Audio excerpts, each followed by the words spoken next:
She'd probably do OnlyFans. She's hot. Yeah.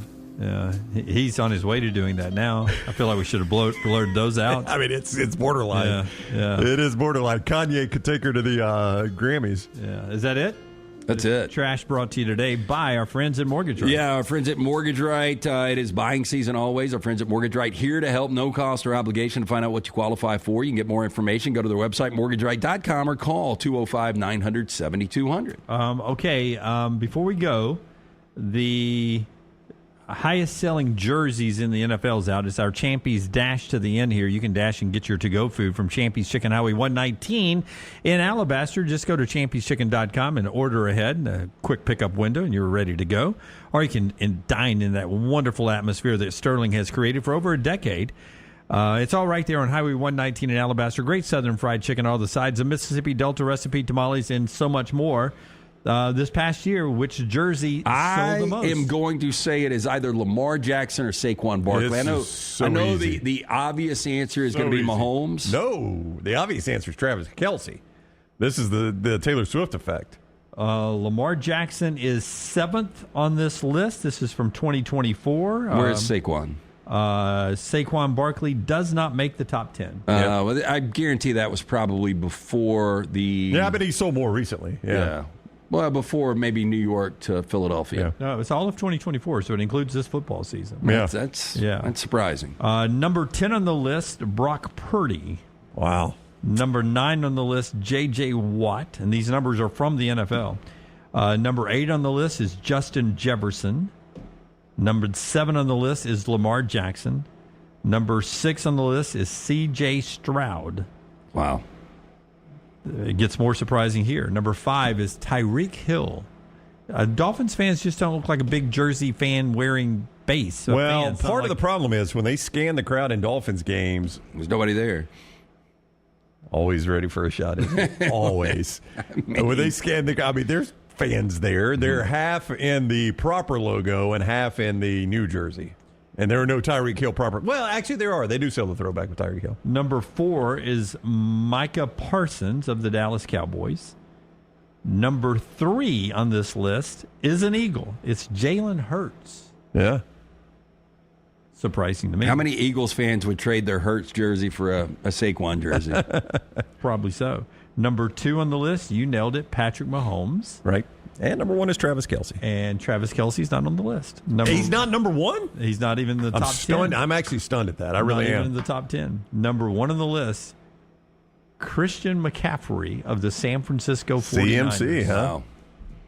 Purdy and McCaffrey. Didn't realize their fan bases wore that many jerseys. I know, either. 2 of them in the top 10. Do you remember, back in the day, the Colts fan base was nothing but jerseys. Nothing but jerseys in the stands. Don't know what the jersey is they wear. Yeah, I don't know who you're buying. Pierce. Anthony Richardson. Probably still Peyton Manning, to be honest with you. I'm really surprised Kelce didn't show up. I am too because of the Taylor Swift angle. I thought that's why you were going there. Would you ever see Taylor Swift in a Travis Kelce jersey? She probably would need to wear one. Maybe. I bet you do Sunday. You know what's crazy? If Andrew Luck wasn't retired, he'd still be playing. Yep. And who knows? He might be playing this Sunday. He's now the general manager of the Stanford Cardinals. Yeah. That does not sound like a desirable job. I just don't understand. I mean, he's got all the money, and now he's going to be that. And Deion Branch, remember him? Super Bowl MVP, massive contract with the Seahawks after that. He is now the wide receivers coach at Louisville. It's wild how many NFL guys are getting into college coaching. I know. The guys that make good money in the NFL are doing it. I know. That's the show today. We're back with you tomorrow, 9 a.m. Central Time. Don't forget, a new Bama and Bourbon is out right now. Go check it out. Until next time, God bless you. God bless America.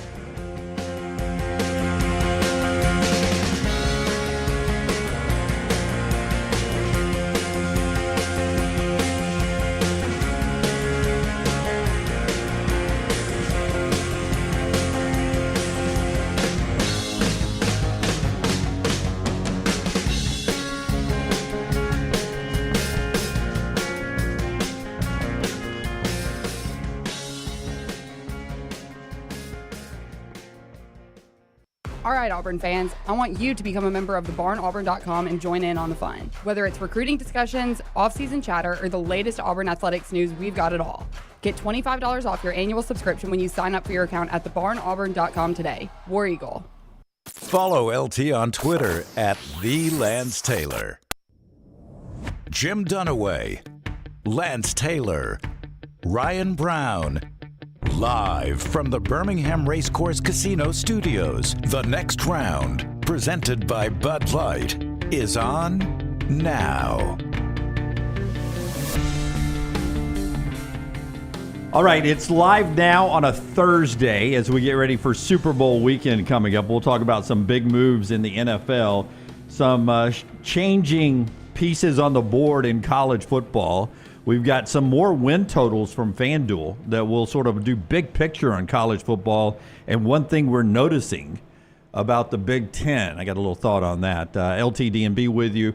Forrester and Tyler Melton behind the big glass. Taylor Korn having everything social media at Next Round Live.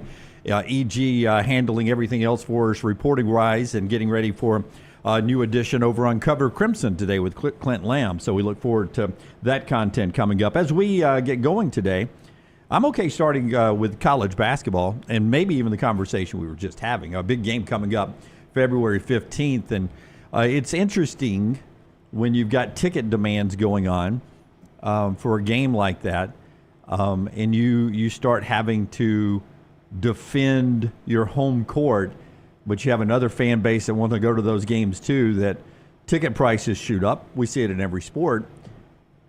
I go back to Alabama, Texas, Nick Saban's last year. A lot of Alabama fans didn't help the home team to the max. They sold to Texas fans to hook 'em. I mean, a lot of Alabama fans sold tickets down in the lower bowl that Texas fans ended up getting. Where are you guys on that? I'm talking specifically I got here. no problem. If you pay your hard-earned money and you buy season tickets for whatever that allotted price is, and you want to go out on the fair market and you want to sell those tickets for whatever the amount is, you should be able to do it. Okay, let me ask you this. Okay. I'm just talking about your fandom. If you're an Alabama fan or you're a fan of, whatever team's hosting a big game. In this case, we're talking February 15th, Alabama at home with Auburn coming to town. Pretty big basketball game. I think you're a pretty crappy Alabama basketball fan if you're a season ticket holder. I disagree. If you're a season ticket holder and you call yourself an Alabama fan and you're going to sell your seats the big, why are you a season ticket holder if you don't go to the biggest game of the year? Maybe you've got home? something coming up. Maybe you want to pay for your. Brown and I both got DMs from somebody that paid for their season tickets by selling. And 4 tickets to one game. And profit to $2,000. So, if that's the way you want to do it, that's the way you should be able to do it. But doesn't that make you a crappy fan if you don't, you're a season ticket holder, you're not going to the biggest game, right? You're selling them. Now, this guy didn't say he sold to Auburn fans. Yeah. Well, if they can make it on the open market at that price, it's going to be an Auburn fan. Wow. Well, look, you have no faith in Alabama fans to pay a ton of money to go watch Auburn and Alabama play? I will go 100% if we get seat numbers there. 100%. That's Auburn fans. Mister, I never like to do absolute. That's right. No, I'm just. I'll go 100%. I'll go 99%. That if somebody paid, what does that end up being? Close to $12.50 a ticket. I disagree. You guys in the chat could probably see $12.50 for I a bet there is game. an Alabama fan that is planning on buying tickets to this game that's not a season ticket. Oh, there's 100% going to be that. That would pay for $12.50 a ticket for a set of 4. So it ends up being what, $6,000? That was $6,000. $6,000 to go to this game, and you think it would be an Alabama fan to go to that game? Well, why would an Auburn fan pay more than an Alabama fan? Because they're traveling right now. It costs them a buttload to get into their 9,100 seat stadium. There's also, no difference. 5,000, not 6,000. Yeah. There's 1,500. Yeah. Sorry, Tyler. I don't know. I don't know what the difference is. No, I said $12.50. I went to Jacksonville State. Forgetting the price and all that, I just believe if you're a season ticket holder, you should, especially in a rivalry game that's the biggest game of the year. Are you sucking up to Greg Byrne now? Oh no, I don't assume Greg's not listening.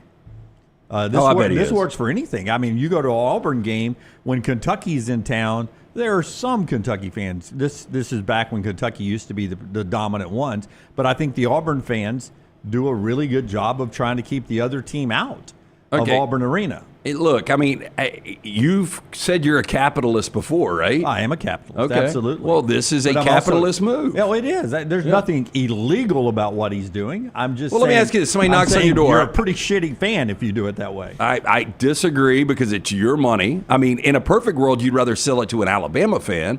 But if it's an Auburn fan that buys it and you're paying for your season tickets with it, If he writes back and says, I made sure they went to an Alabama fan, then no problem at all. That's exactly what you should do. that's going to save his day, isn't it? Yeah. Well, I know. I don't care. I'm just saying. But Listen, you can come down on me however you want to on the show here. I'm giving you my opinion. You've got That's your fine. opinion. I don't care what he thinks about me. But let me ask you this. A show and I was just giving you my opinion. If you've got a house and somebody knocks on your door, which we had recently, somebody, a friend of ours, had somebody knock on their door and offer them, hey, we'll give you X amount for your house. They were like, damn, sold. Are you going to do a background check on the guy that's buying the house from you? He could be a shitty neighbor. I'll tell you this, 5 a.m. this morning, there were dogs outside barking for 45 minutes. I don't know which neighbor it was. This explains a lot. Yeah, I can't stand that, by the way. No, even with my dog, I've got two small yappy dogs. The moment I even tell them as they're walking out, not that they speak English, but as they're walking Yes, out, Jim. I tell them when they're walking out, I said, one bark and you're coming right back in. 5 a.m., and that should be the rule. I think it should almost be like challenge flags. We should have grenades per year. You've got so many grenades you can lob into a neighbor's yard. I'm not talking about to kill the dog. I'm not talking about to kill the neighbor, just to wake them up to be like, oh, damn, I need to reset this, take my dog inside. Yeah. Oh, no, when mine are in the backyard, and Maggie's different than me. She may leave them out there barking a little bit. But if I'm in charge of the dogs being outside, the door stays open. If I hear one bark, they're herding back in. I don't care what time of day it is. It could be 2 o'clock in the afternoon. Somebody could be taking a nap. It could be 5 o'clock in the afternoon. Well, I mean, people, they usually bark in a kind way, just people walking by or sitting in their backyard. They just want to communicate. Yeah, They see a that's their squirrel, voice. I mean, whatever it is. But when you leave them out there for literally 45 minutes, that's a lot. Anyway, my point is, you don't vet somebody that's buying your house. I don't, but I'm talking something much more serious. This is Sports college. Like we've fandom. got somebody that is part of the Double Down family that has to deal with a rogue neighbor. I know you guys have heard the story a million times, and you know it's a tough way to live, but you don't get to vet that. So just because a guy sits next to you for 2 hours and cheers for another team, if I can make my money back, that's where I am on it. I can't believe this is why season tickets are getting revoked now. Yeah, some of them are at Alabama, according to some Alabama fans, that they know people that have had their season tickets taken away for, I think what would be, what's the word I'm looking for? It's more fancier than repeat offender. But anyway, some Habitual? people, Habitual would be. yeah, maybe. Ticket seller? Where are you on this whole thing, Brown? Never got your opinion. I don't have a strong opinion on it. Yeah.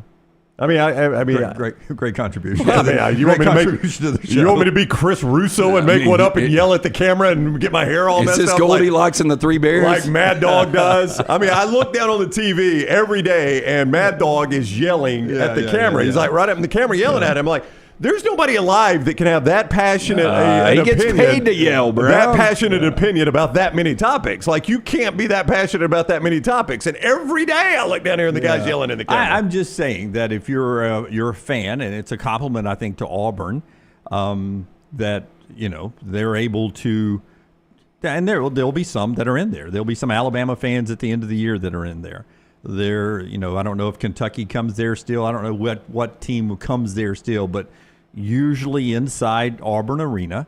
Now, it's easier to do. It's 9,100 seats, but it is usually a really good representation. They keep the visitors out as best they can. They do a really good job of it. I think it's pretty crappy that if you get to February 15th and you look around and there's what would be biggest Auburn fan you know. What if it is if it's 25% Auburn fans in Coleman Coliseum? That would be a huge Well, number. that was an estimate by Landmine Believer. I expect 2,000 to 3,000. He calls them Barners. Auburn fans in Coleman Coliseum. 2,000 to 3,000 out of 14,000. I think is what it holds for basketball now. Yeah. Maybe 14,500, 15. I mean, you're approaching 25% at that point. Yeah. I mean, that. So who's the biggest Auburn fan you know? Other than Taylor. So, okay, Taylor. Let's say that And by the way, I'm taking her to the game. There you go. I'm driving her to the game. If she had 4 tickets to the Ole Miss Auburn game on February 26th. In Auburn? Yeah, and somebody offered her $1,000 a piece, I bet she takes $1,000. if it's as big of a game as this one is, I mean, this is the biggest regular season game you're going to get for your team. But it means absolutely nothing. Well, I know, but it's the biggest game you're going to go. Why do you have season tickets if you don't want to go to the biggest game? Why do you say it means absolutely nothing? Are you talking about Auburn at Alabama? No, I'm talking about in the grand scheme of things. Like whoever loses this game's probably still a 1. Yeah, no, but it's Alabama's it's really Alabama's only path to the SEC championship. And I don't think that means nothing. I mean, they hang banners. No, it doesn't mean nothing. I'm just saying, like, you're spending money that you could actually go to a Final Four. I mean, that's the kind of money we're talking about. Now, that is true. Now, does that change your mind if anonymous fan who DM'd us, he's got a sick kid that just wants to see a Final Four? No, he's got $6,000 now in hand. That'll put a dent in a Final Four trip to San Antonio. Maybe he's playing futures here. See what I'm saying? I mean, or they do anything else with it because it's their ticket that they paid for. Yeah, I see where Tyler is. And if they can sell one set of tickets and pay for their entire season, why wouldn't they?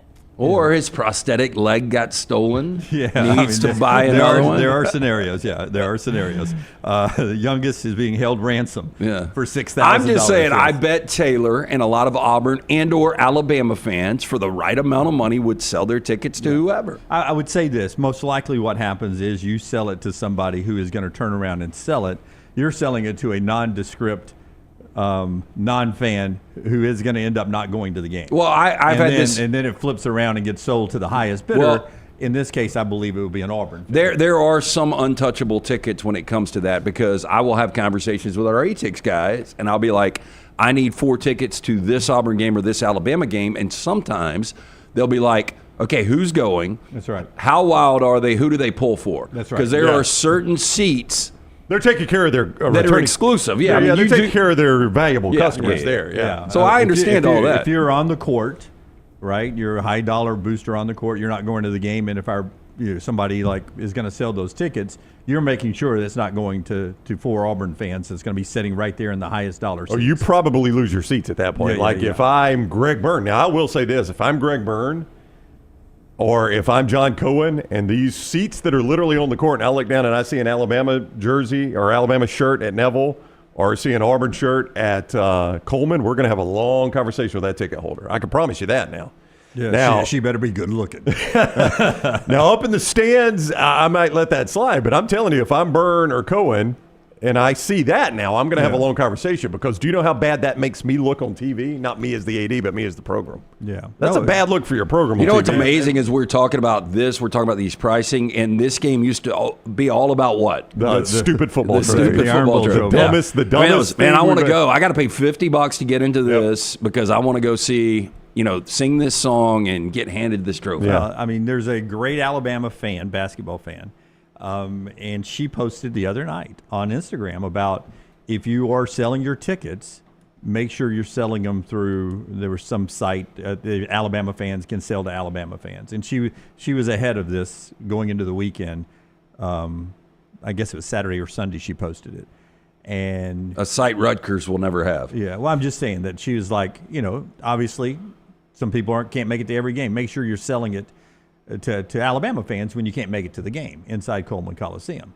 And there's ways you can do that, right? I just felt like you could pretend to be an Alabama fan. It was pretty sad. It really was, watching Texas come to Tuscaloosa a year before they were even in the SEC. It was going to be a big game. Everything Nick Saban had done for the school in that big primetime game days there, and you look around, and I don't have a percentage number, but as Texas was winning that game, a lot of Texas fans were there, and a lot of them were in the lower bowl. And I thought to myself, man, that's just not a hungry fan base right then. I mean, you're not hungry at that point. Alabama basketball should be still a hungry fan base. You should be eating them up right now to be at every freaking game you can get to. I would agree. And there's only 4. There's only 4 home games left. You got 4 chances to see them play in the backlit Coleman Coliseum. I would say that more people probably are on your side of the argument. I don't know if we still do poll questions or not, but I would love to see this. Taylor just put it up in the or Scott, I don't know who did that, in the YouTube chat, or Tyler could have. I'll give everyone on staff credit for doing this. I lean it's going to be 65-35. People are saying don't sell your tickets. Yeah. But until you're in that situation and you can actually get back your entire money you spent on a season ticket package, a little bit different. There's no professional. You can't compare it to NFL or anything like that. Well, NFL, if you go to NFL games, Yeah. your opposing fans are everywhere in the stadium. It's just a different world there. That's exactly right. That's Yeah. why I'm saying you can't compare Yeah. it. I mean, this is the biggest. I'm trying to think of a bigger regular season basketball game that Alabama's had in. Since Pete Maravich in 69. I'm just trying to think of one that, Probably, oh gosh, that's a good question. I mean, any great Kentucky team Well, that's come in or anybody but else, there- it just hasn't meant as much as this one's going to mean. There have been a lot of games Alabama has played where perhaps they've got a lot to accomplish, but that other team is maybe good enough to beat you, but they're not playing for a conference championship or anything like that. This is, I mean, when you consider what both teams have on the line, again, to Lance's point, Alabama could lose both those games and still be a 1 seed. Auburn could lose both those games and still be a 1 seed. So in the grand scheme of things, I don't disagree with you. I'm glad we're doing this, but there are bigger fish to fry here. But in terms of two teams playing for an SEC championship, this is about as big as I can remember for either team. Yeah. I mean, I think Auburn and Tennessee didn't a couple of years ago, the final, am I right about that? The final regular season game, Auburn-Tennessee determined the regular season champion, or at least a tie for it. It's going to give somebody a tie. Yeah. I think Auburn-Tennessee, the winner tied for the conference championship, maybe Yeah, it down at seems Neville. like it. Yeah, so we don't get this a lot. Hey, I look, mean, obviously- Zach said the one I was thinking about was 2002 Florida. I wasn't going to go all the way back, but the Petway shot. Yeah, The Petway shot won it for Alabama. Yeah, that Daniel Moore made a painting about. Yeah, so. I wonder, I mean, obviously it was sold out. I'm sure there was a demand, but the number, the value of these tickets right now, this is more, and look, and I know capacity of Bryant-Denny to capacity of Coleman night and day, but still, going back to 2019 to LSU, Alabama, I mean, you could get in for $500 to $700 Yeah. for that massive of a football game. And that did. And that was huge. Yeah, that was a playoff game. Yeah. I just think about though, like, I'm going to try to think of a good example here. And I think of this more in college football, but the team that's having their once in a lifetime year, and you end up with that big game that you never dreamt was going to be a big game, but it is a massive ticket, and you're like, I've been a season ticket holder here at Indiana. I would guess Indiana. Yeah, Ohio State, Indiana. Well, that was the Columbus. shoe. I guess Indiana, Michigan. It's probably not a great example, but I'll just use that as my example. Like if I'm an Indiana fan, I've never really had a ticket that was in demand. I've never been able to go to the market and really sell a ticket. I mean, Colorado fans are like that right now. Maybe, but I'm just saying you've got that one ticket where this is actually my one chance I can sell a ticket, but it's also the reason I haven't been able to sell a ticket. It's the one big game I've been able to watch as an Indiana fan. What kind of fan are you if you don't want to go to the biggest game? Yeah, and in that situation, I'm with you. Alabama basketball's accomplished a lot lately. This is not like their only moment of glory, and there's nobody that thinks this will be their own moment, or Auburn either. But money changes everything. Yep. Like an example, do you guys know? It does, but not in a good way all the time. Oh, no, I'm not saying that. But like an that's what I'm example saying. would be, do you guys know a bigger Rams fan than me? I do not. I don't know many Rams fans at all. I go to Super Bowl 53. I spent a lot of money to see us score 3 points. Yep. And then Super Bowl 56, I couldn't pull the trigger. Like, financially, I was just like, I can't do this again. Does that make me a bad fan? No. That's you not having a ticket, wanting to go, but not willing to be able to spend that big of a money. But if I had those tickets, You would I have still sold would them? have probably sold them. On the open market? You would not have sold them. If you had those Super Bowl Well, I think tickets, a lot you of would people- not have sold them. You would not have sold them. No, but you those may are- have left at halftime, but you wouldn't have sold them. No, but 4 tickets to a game like that, you can pay I for know. You a pay for a kid's lot of college. things. Yes, you can. I know you can, but you wouldn't have sold them. I know you. You wouldn't have sold them. I might not have, but a lot of people would. And I And that's my point. No, and I don't have And I don't. that's But my I don't. point. I don't have a problem with fans that sell them. I don't have a problem with it. It's legal. I'm not saying you're violating laws or it's a crime against humanity.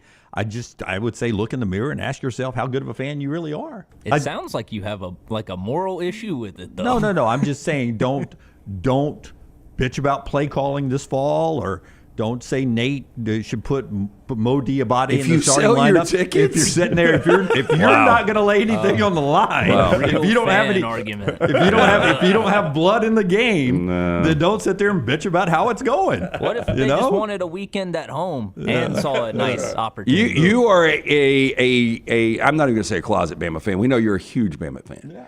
If you had 4 tickets to – who does Alabama have this year in Bryant-Denny?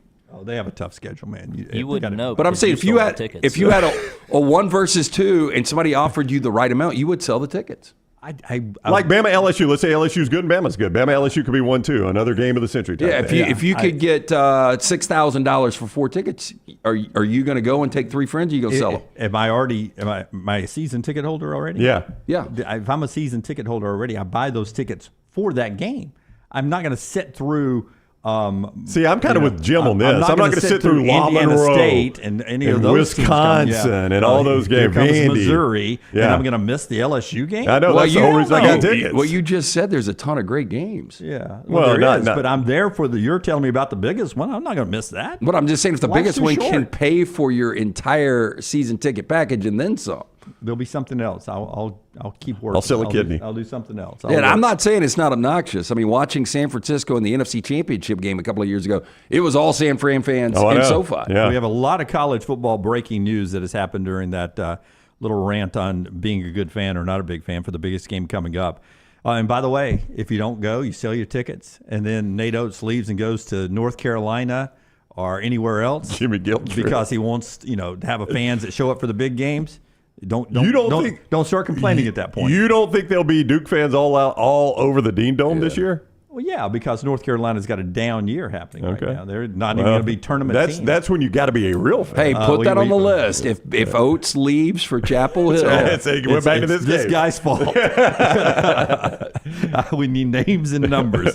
We got your address. The show being brought to you by our friends at mybookie.ag. Mybookie.ag, getting you ready for March Madness coming up down the road here, Brownie. A chance to jump in, promo code next round with our friends at mybookie.ag. Tell us about those folks. Yeah, they've we always send you to mybookie.ag. When you use code next round, you get that great bonus, the sign-on bonus. When you use code next round, you could use it right away right there. They make it super easy for you. You'll often see Scott show the lines. You can bet anything, anytime, anywhere. mybookie.ag. Don't forget their casino as well, the mybookie.ag casino. On fire there. So many of you love that. MyBookie.ag, code next round. Yeah, use that and take advantage of that. Our friends at Way to Wellness as well. Way to Wellness, your journey to healthy living. Lose a little weight. Jumpstart that. Control some cholesterol with the way you eat. Meal replacement. Injection therapy. They got it all. Leslie and her board-certified team. Planforme.com. Planforme.com is Way to Wellness. There's no contract. There's no sign-up fees, and that first consultation is free. So really no out-of-pocket money as you learn the details of how you can jumpstart that weight loss. It's worked for so many people. It's easy to do. I'll have a protein bar in about 30 minutes to tide me over until we have a nice lunch this afternoon. It's Way to Wellness. Your journey to healthy living. That website, again, is planforme.com. First off, we have a new contract for Ryan Day. According to reports coming out, no surprise there. He is going to stay. He's not going to get fired. He's going to stay. Good for him. He is going to stay the coach. He's going to stay the coach there. $11 million a year. Well, I just opened going. this and nope. It's keep going. I know it. I know it. Keep going. I know 12. Kirby Smart stays the highest paid. Keep going. 13. 12.5. 12.5. Yeah. 13.2 for Kirby Smart. So 12.5 now for Ryan Day, which I think makes him the second highest paid of the ones we know about. I mean, we went through. Is that right?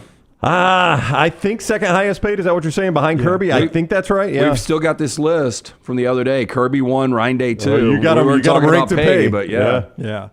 And that's probably right. Dabo's probably 3, right? Yep, that's what it says. This is from Pete Thamel. Kirby Smart, the highest paid coach now at $3.2 million. Day's deal will put him behind Smart with the number Brownie just threw out at 12.5. Dabo Swinney's the other at $11.1 million last year. No word if Dabo is going to get a bump after making it back to the playoffs. Did you? I mean, we go back to the number that Nick Saban got. What was it? 8 years, $32 million. I think that was it. And everybody went absolutely nuts. The crazy thing is there's a lot of people listening to us that when Nick Saban took that job, they're probably making the same amount of money they were making back then. And now you got guys like Ryan Day that are making $12.5 million. $12.5 million. I mean, that's crazy. And is it ever going to stop? Well, see, that's what it could have been fired in November. Oh, I know. I mean, like, if they don't make that's what's wild about this. In a 14 playoff world just 1 year ago, I don't even know what Ryan Day's doing right now. Like, I think he's probably, honestly, still the coach at Ohio State. I don't know. He's not getting $12.5 million to be the coach at Ohio State. I'll tell you why he probably isn't. Is the lasting look is that Michigan game. Yeah. That would have been it, and they would have had to make the decision. And we've seen the stories now, Brownie, come out about how rough it had become on his family and everything. And you could see possibly him, just that look he had as he was watching the flag planting in Columbus. You could have seen the money people at Ohio State going to him and them reaching a mutual middle number for him to ease the pain on the family, just to take a big lump sum to leave, and them getting off the hook on a few $1 million as well. I could see them easily at the other, I think we all agree that Ryan Day, I mean, this 12-team playoff was incredible for his career with the bump he got right there. I mean, best case, he would have saved his job without a 14 playoff and might have had to take a deduction based on what they spent. But if we look back at the history of college football, who are some coaches that might have been different if they would have been in the 12-team playoff era? Mark Richt. Mark Richt was the first one I thought about. Yeah, Mark Richt would have been I don't want to say there. Mark Richt was as good as Ryan Day. Obviously didn't have maybe the resources that Day had. Well, in a 14 playoff era, Alabama would have had to beat them twice in 2012. I mean, I don't think there's any doubt at the end of the year, Alabama and Georgia were your two best teams in the country. And Alabama beat Georgia, obviously, for those that don't remember, in Atlanta and destroyed Notre Dame. How different would Bobby Bowden be? Oh, gosh, yes. I mean, He would have been in every one. I know. He was the one you didn't want to play at the end. Yep. Because they were the best team in the country, often ranked number 4 at the end of the year. Yeah, they would have more national championships, definitely. Heyday Boise State. How often would they have been in that thing? I mean, Peterson would have been there every year. Yeah. I mean, they would have gotten that Group 5 bid. In fact, if they had been a 12-team playoff, the Pac-12 would still be in existence. Well, yeah, and Boise State probably would be part of the Pac-12. I do think. You're probably right. Yeah. I mean, would you guys agree Pete Carroll would lay an egg, like whether it was Oregon State or Stanford, but at the end of the year they were like number 3, and they were that last team that didn't make the BCS. I mean, USC was a team you didn't want to play. They would have been there every year. Yeah, what was the one year that it took a huge upset by UCLA that kept USC from? It's 2006. Yeah, the one that LSU ended up winning. with 2 losses. Yeah, I mean, that was one of the craziest football years we've ever had. But USC got back into the driver's seat, and all they had to do was beat what I think was a 500 UCLA team. They were a 10-point favorite in that game. Yeah, and UCLA beat them outright and opened the door. But you're right. I mean, the coach that lays the regular season egg, I mean, it's Ryan Day. He lays the regular season egg, but is really good in the postseason, which is what Ryan Day did this year. That's the coach that would have benefited from this. Depending how far you go back to the 90s, the loser of the Tennessee-Florida game every year would have always been in it. Which, by the way, was Tennessee. Every year it mattered. Yeah, I feel like Spurrier with the one national championship would have had more. He would have been in the mix more because he always had that one loss. Yep. Ironically, I bet these coaches we're talking about, from Spurrier to Mark Richt, all around, do you think most of these guys were against an expanded playoff back then? Probably said they were, and didn't just take time to think about what it would benefit them. The bowls are too important. Yeah, you had still had a lot of old school bowl guys back then that, for whatever reason, wanted to protect the Capital One Bowl. Pat Dye's Auburn teams in the 80s that won all those SEC championships. But I'm with Lance. I just wonder when this ends. Because at some point, it's got to top out. It's got to top out, but at some point, do you say, I would rather spend this money on a roster than on a perceived elite head coach? Like, at what point are we going to be in college football where really good roster can bail out a mediocre head coach? Well, Bruce Pearl has said that just this past week, they had already had it approved. They had the money set aside for what Alabama is building now, the standalone basketball practice facility. Yeah. And he looked at the landscape and he told the AD Cohen, he said, look, I know it's approved, the money's there and all that. Truthfully, I'd rather us pay players. Yeah, let's use that on NIL. Let's use it on NIL. That's right. And when Nate was being flirted with Kentucky, and he could have held them over the barrel for some more salary for him, what was his one big ask? Let's put a little bit more money in the NIL. Yeah. You know why? Because I can keep making money and winning money and keep a lot of opportunities out there if I got the players. Yeah, I just wonder at what point you get there in college football where you say, all right, can I get a good coach for $8 million and have $4.5 million more for my player pool, or do I go pay Ryan Day $12.5 million and hope he's elite enough that he could overcome maybe a slight roster differential? Well, I'll give you a great example. Kalen DeBoer, with the talent he had the last year in offense at Washington, played for a national championship. Right. You think Kalen DeBoer was a different coach at all this past year in Tuscaloosa? Just had different players. The players matter more than anything else, right? So That's would you rather have the Eagles roster or Sean McVay if you had to choose? It's a tough question, isn't it? Yeah, because the Eagles roster is thought to be the best roster in The football. Rams had the Eagles beat. Right? So I know, but it's different. But the Rams are trading Cooper let's Kupp put right this now. in perspective. I'll go you, though. You use your roster. You don't have the same coach that you love, but if you had Sean McVay, if you had a Sean McVay, would you rather have the coach that he thinks Sean McVay is with your roster, or would you rather have the Eagles roster? You'd rather have the Eagles roster because you've got a crappy roster. He was mid-tier roster, not crappy. He was basically a drive that was working. He's got a little bit of But both. here's how to whack. substitution. This will put everything in perspective. So let's go. Kirby Smart is making what, $13 million? Yeah. Okay, what do you think the NIL dollars for his roster was? Just estimate. Do you think it was $26 million? Well, there's a big story today at the Athletic. Kirby Smart, old school, as I told you, he was doing all the negotiations. He gets a lot of people cheaper than other schools He was described by On3 last night, and I think it was a unnamed coach that described me this. I didn't. It's going to shock you. I read the tweet, not the article. As the thriftiest NIL coach in major college football. Okay, so he might be a bad example. But No, anyway, let's go with it. $13 million for Kirby. How much do we think? Another 13? I was going to say 15. Yeah. So But it's almost 20. Just say it's 20. Okay, almost dollar for dollar though. Yeah. The LA Dodgers this year, their payroll is $337 million. They're paying Dave Roberts $3.5 million. He's getting a percent of what the payroll is. Different world, but yes. No, but I'm saying like you know how good of a coach he looks though. Looks like a fantastic. coach. Sometimes. Yeah. But my point is going to be, talent does outweigh this. We've had a ton of coaches on, and they're like, it's not about the X's and O's, it's about the Jimmies and the Joes, and it's about. It's so true. So when does it get to a point where you look and you're like, damn, the Dodgers won one, and they're paying this guy 1% of the entire payroll? Why do we not just invest on all the players? Yeah, college and NFL are obviously so different, but in the NFL, I'll take great roster average coach. Like, I honest to goodness think that's what Philadelphia is. 100%. I think great roster average coach. I think Kansas City is good roster Hall of Fame coach. Yeah. So I guess either one works. But I mean, how often? No, but you've got to have Hall of Fame. Well, like, they got and I Hall know of Fame you guys, but they got Hall of Fame quarterback and Hall of Fame coach. Yeah, I mean, you guys laugh about me with McVay, but McVay's got one of the youngest teams in the NFL. I mean, if you've got an exceptional coach, that's a different story. But if you've got, just kind of an average NFL coach, you want the talent, obviously. Nick Saban, greatest coach of college football history. Yes. What was he known for? Recruiting. Yep. Bear Bryant, second greatest coach of college football history. Yep. He would recruit guys, and they'd be third strings and starters at other schools. They didn't have scholarship limitations. It's about roster. Yeah, that's what I'm saying. It's different in college. I'll take talent every single time in college. Yeah. Especially now in a playoff era where one loss doesn't kill me. If my coach makes a bonehead error, I'm still in the playoffs.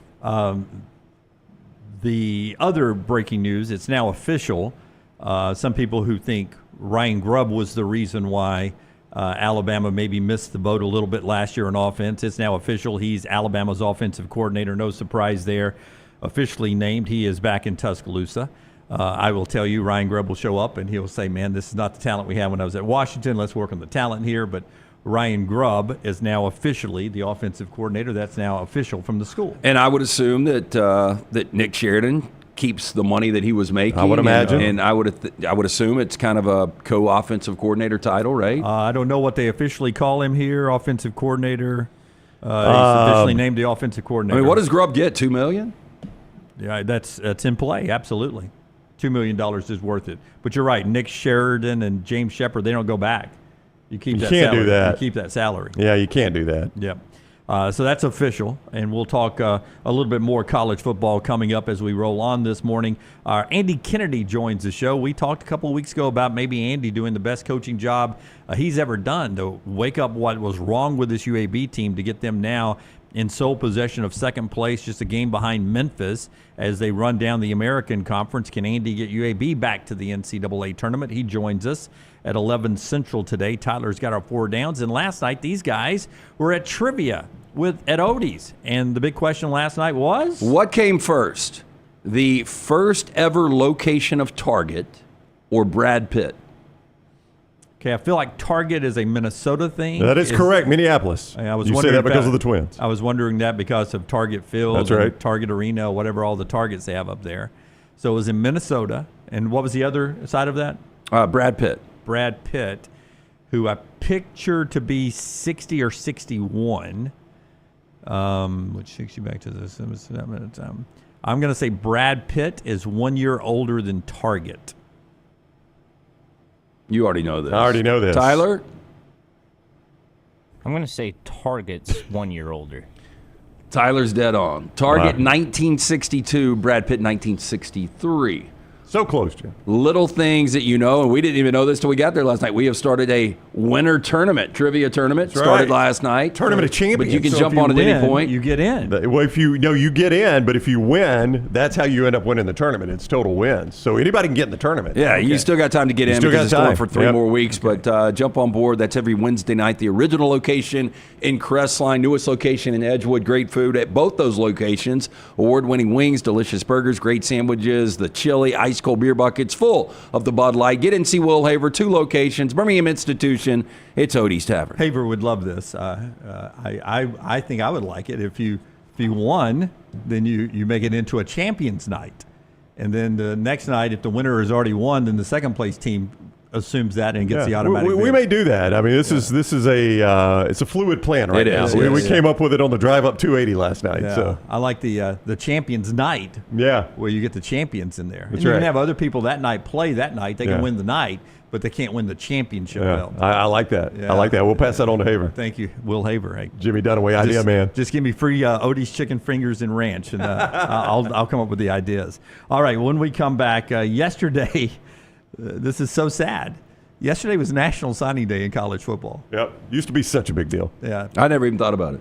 That's exactly right. And we'll talk about why he didn't think about it and what's going on and who ended up being pretty darn good and why it sucks to be Vandy, Kentucky, Arkansas, and Mississippi State. That's next on TNR. Follow Dunaway on Twitter and Instagram at Jim Dunaway. Twin Peaks is the best in the game. Here, you're in the red zone for every college rivalry and divisional matchup all season long. I mean, where else are the scenic views as good as your view of the game? Only at Twin Peaks, the #1 sports bar. Things fall apart. There's even a book about it, but that doesn't mean you have to break the bank to fix them. Ryan Brown here for the next round. Our friends at Mortgage Right have a new renovation option that will make repairs and other home improvements easy. If you've recently purchased a home and find yourself short on cash, or you're looking to buy a fixer-upper, Mortgage Right's renovation loan program can help you spruce up your space. Repairs can be made to your roof, plumbing, flooring, and more with the help of top-notch mortgage professionals. So get your fix by visiting mortgageright.com/TNR. NMLS 2239, Equal Housing Lender. By now, you guys know how I feel about my fashion. However, did you know that I care about your fashion choices?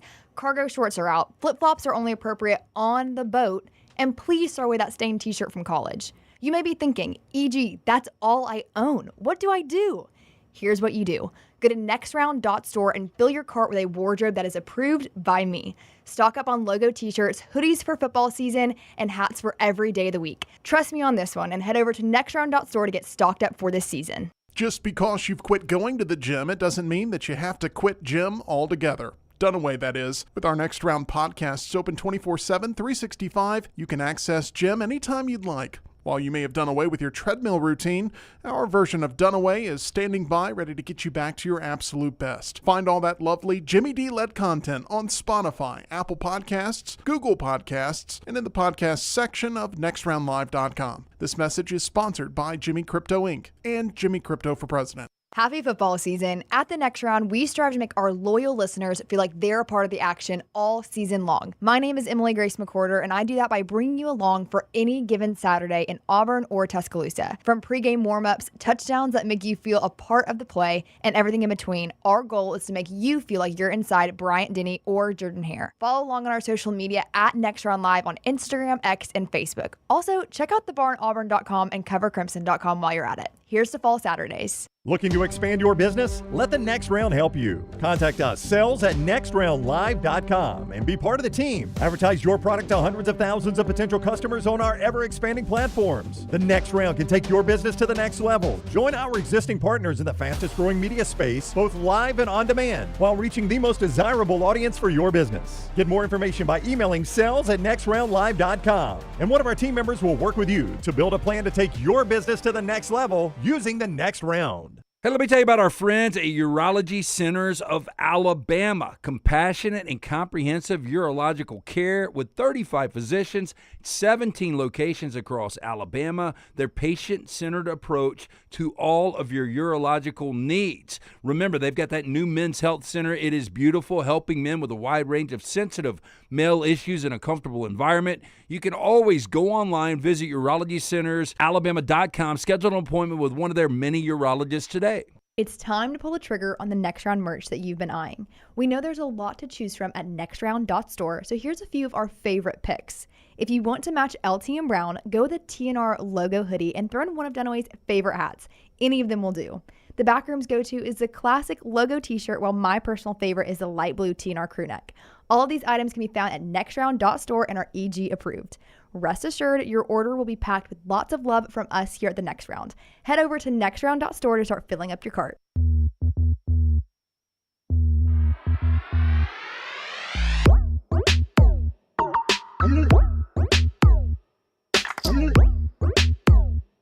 Back with you on the Next Round as we roll on today. Basketball last night. We'll get to that coming up at the top of the hour. But I want to get back into football real quick. College football, National Signing Day yesterday. Here's how they ended up. Just the top 5-star guys first. Texas and Georgia each had 5 stars from the composite 24/7 ranking. Next was Alabama, Ohio State, and Oregon. They each had 3 5-stars, and then some others are sprinkled in after that. But the biggest 5-star teams were Texas and Georgia, each with 5. Alabama, Ohio State, and Oregon each with 3, and then some schools had 2, some had 1. And here's the final. Is there anybody that's going to jump out final team rankings where you're like, oh, damn? Like you didn't mention Michigan. We know they've got 2. Yeah, they've got 2. Pull up but the I would 24/7 composite. 24/7? Yeah, I've got the Okay. SEC here, LT. 12 of the top 16. 12 of the 16 SEC teams are in the top 20. Vandy, Kentucky, Mississippi State, and Arkansas do not make the top 25 in the 24/7 composite. Texas, Georgia, and Alabama are 1, 2, and 3. Yep. And then there are some other schools. Auburn is 7, Florida 8, A&M 9, and LSU is 10. Brown, who's that middle 4, 5, 6? Ohio State, Oregon, and Michigan, all out of the Big Ten. Jim, a lot of SEC and Big Ten in this, if you'll notice. Yeah, so 7 of the top 10 are SEC, and the middle 3 are the Big Ten. Tennessee is 11, Oklahoma is 16, Ole Miss is 17, South Carolina 19, Missouri ringing the bell at number 20. That's pretty impressive. Which is impressive. Anybody else jump out to you there, Brownie, in the top? Well, there's 2 teams you haven't mentioned. I mean, just real quick, and I know it puts you way back in the conference, but South Carolina at 18. I mean, I think Shane Beamer's, he's doing some things there. And that changed overnight, I guess. I have them at 19. Yeah, they moved up to 18, 26 commitments, 13 4-stars. They didn't get a 5-star, but boy, they got a lot of 4-stars. Where did you have Auburn? Is it at 7 or 6? At one point it was 6. 7. They're at 7 right now, yeah. Okay, here are 2 teams, and you might have mentioned them. I didn't hear them. 2 Big Ten teams. Penn State, where Jim Knowles is like, man, we are so close to a national championship. 15th. And that's weird because Penn State and James Franklin, I view of him a really good recruiter and a very average coach. Is that fair? I mean, if I'm going to say one, I think he's better than the other. It would be certainly recruiting. So 15's like based on the season they had too. That seems a little low. They seem to be top 10 every year. And the other, Lincoln Riley and USC. Lincoln Riley and USC are at 14th. which is hard to be. In the old days, it was hard to be there in California with that brand at USC. That's right. Yeah. I mean, it was like you rolled out of bed, 8 o'clock Pacific time and, 12 o'clock on the East Coast, and it was easy to get recruits in SoCal back in the day. Now a lot of them leave. 4. Did you mention LSU? LSU, yeah. LSU is number 10. Okay. Which is That's far. It's down for where I think LSU should be. In their actual signing class, USC had a 24. This can't be right. Had 5 kids from California. No, it is right. Is that all? They're having a hard time keeping kids. I mean, they used to dominate Southern California. Pete That's all they Carroll had to do. and Ed Orgeron. I mean, they just wiped out Southern California. But everybody's big takeaway from National Signing Day, after I remind you that our friends at Urology Centers of Alabama want you to stay on top of your health. So your big takeaway here is that when you're in your 20s, you feel bulletproof. And then when you get to your 30s, you start getting some concerns in 40s and 50s and 60s. There are so many things you want to stay on top of with your health. That includes our friends at Urology Centers of Alabama, UCA, 205-930-0920, 930-0920, urologycentersalabama.com. Prostate health, kidney stones, everything in between, vasectomies, they handle it all right there. Urology Centers of Alabama. Guys, don't get caught not knowing. Stay on top of your health. Early detection, so important. urologycentersalabama.com. The big takeaway from everybody nationally, Brown, Alabama had 3 5-stars, 16 4-stars. Okay. Roughly, they ended up with about 21 recruits. I think they had 2 3-stars. According to 24/7, Jim, they had 21 commitments, 3 of those 5-star, 24-star, and 3 3-star. 21 commitments. The big takeaway I'm sorry, I read you Georgia's line. My apologies. 3 5-stars, 16 4-stars, 2 3-stars. Yeah. Apologies. But 21 is the number. That is correct. The big takeaway nationally was the number of scholarships not handed out on National Signing Day, either one of them.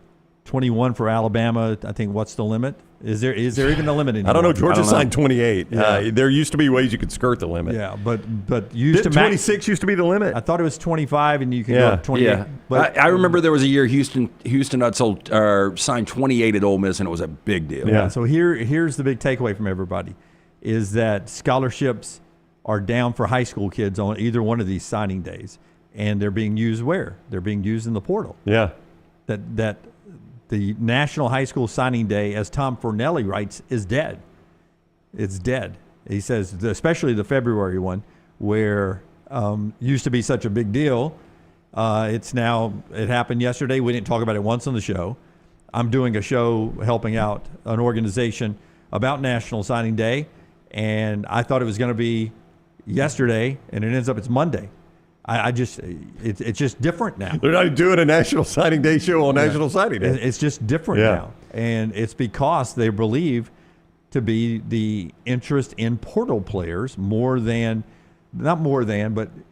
in some spots are going strictly to the portal. You got to save scholarships for the portal. Well, National Signing Day is becoming a relic of the past, and what will make it a relic of the past is, I think at some point we are going to go to players being compensated employees, and you'll just sign on the dotted line on the spot. There will be no National Signing Day. Yeah. Contract employees in July. Yeah, if Lance Taylor is a junior at Homewood High School, and I, as Kalen DeBoer or Hugh Freeze, think this guy is a stud, and I am not going to risk losing him next year. I will roll the dice if he gets hurt that we can rehab him. Lance, here's your deal right now, and if you'll sign it right now, you're an Auburn Tiger, you're an Alabama Crimson Tide. $1 million as a freshman, $2 million That's right. as a I've got sophomore, it. Yes, $3 I'm million. signing. Lance is in, yeah. No, And you can give your tickets away. Not only does this make it more black and white, but to me it's more exciting for what we do, because you had that one National Signing Day, but now at any moment That's right. you could have breaking news with a big name, and hopefully we have the contract to go with it. And I think that's where we'll be one day. I honest to goodness think that's where we'll be. And Bryce Underwood is signing today. He just signed a contract with Michigan. Yeah, that kind that's of stuff. right. Yeah, it'll be breaking news, and there won't be any flips and all that. I mean, you've signed a contract now. Honestly, I think it's the way it ought to be. Really. Yeah. Commitments are fine to.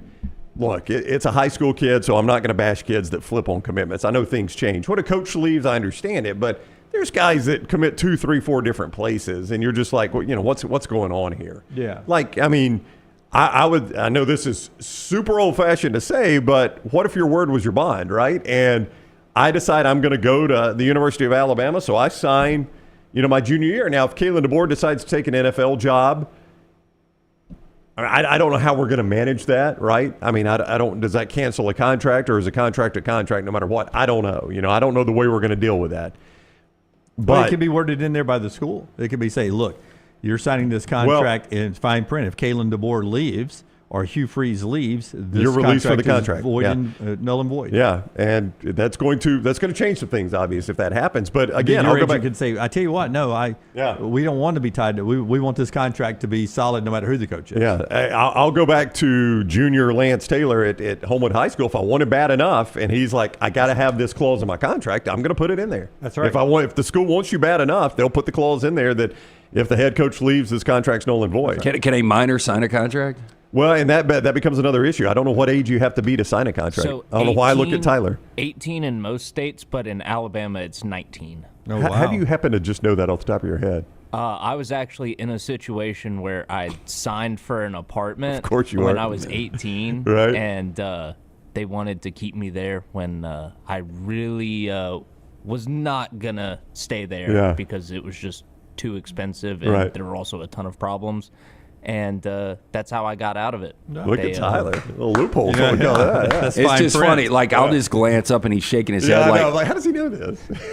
Tyler knows it all. Fine print there. But I mean, 19 in the state of Alabama. So then you get the parents involved who are always, or guardians always going to be involved. They were already anyway. involved to begin with, right? But I mean, this is where Lance I could tell you, we're grown adults who ought to know better about some things, having great representation, guys. How many times has that saved us?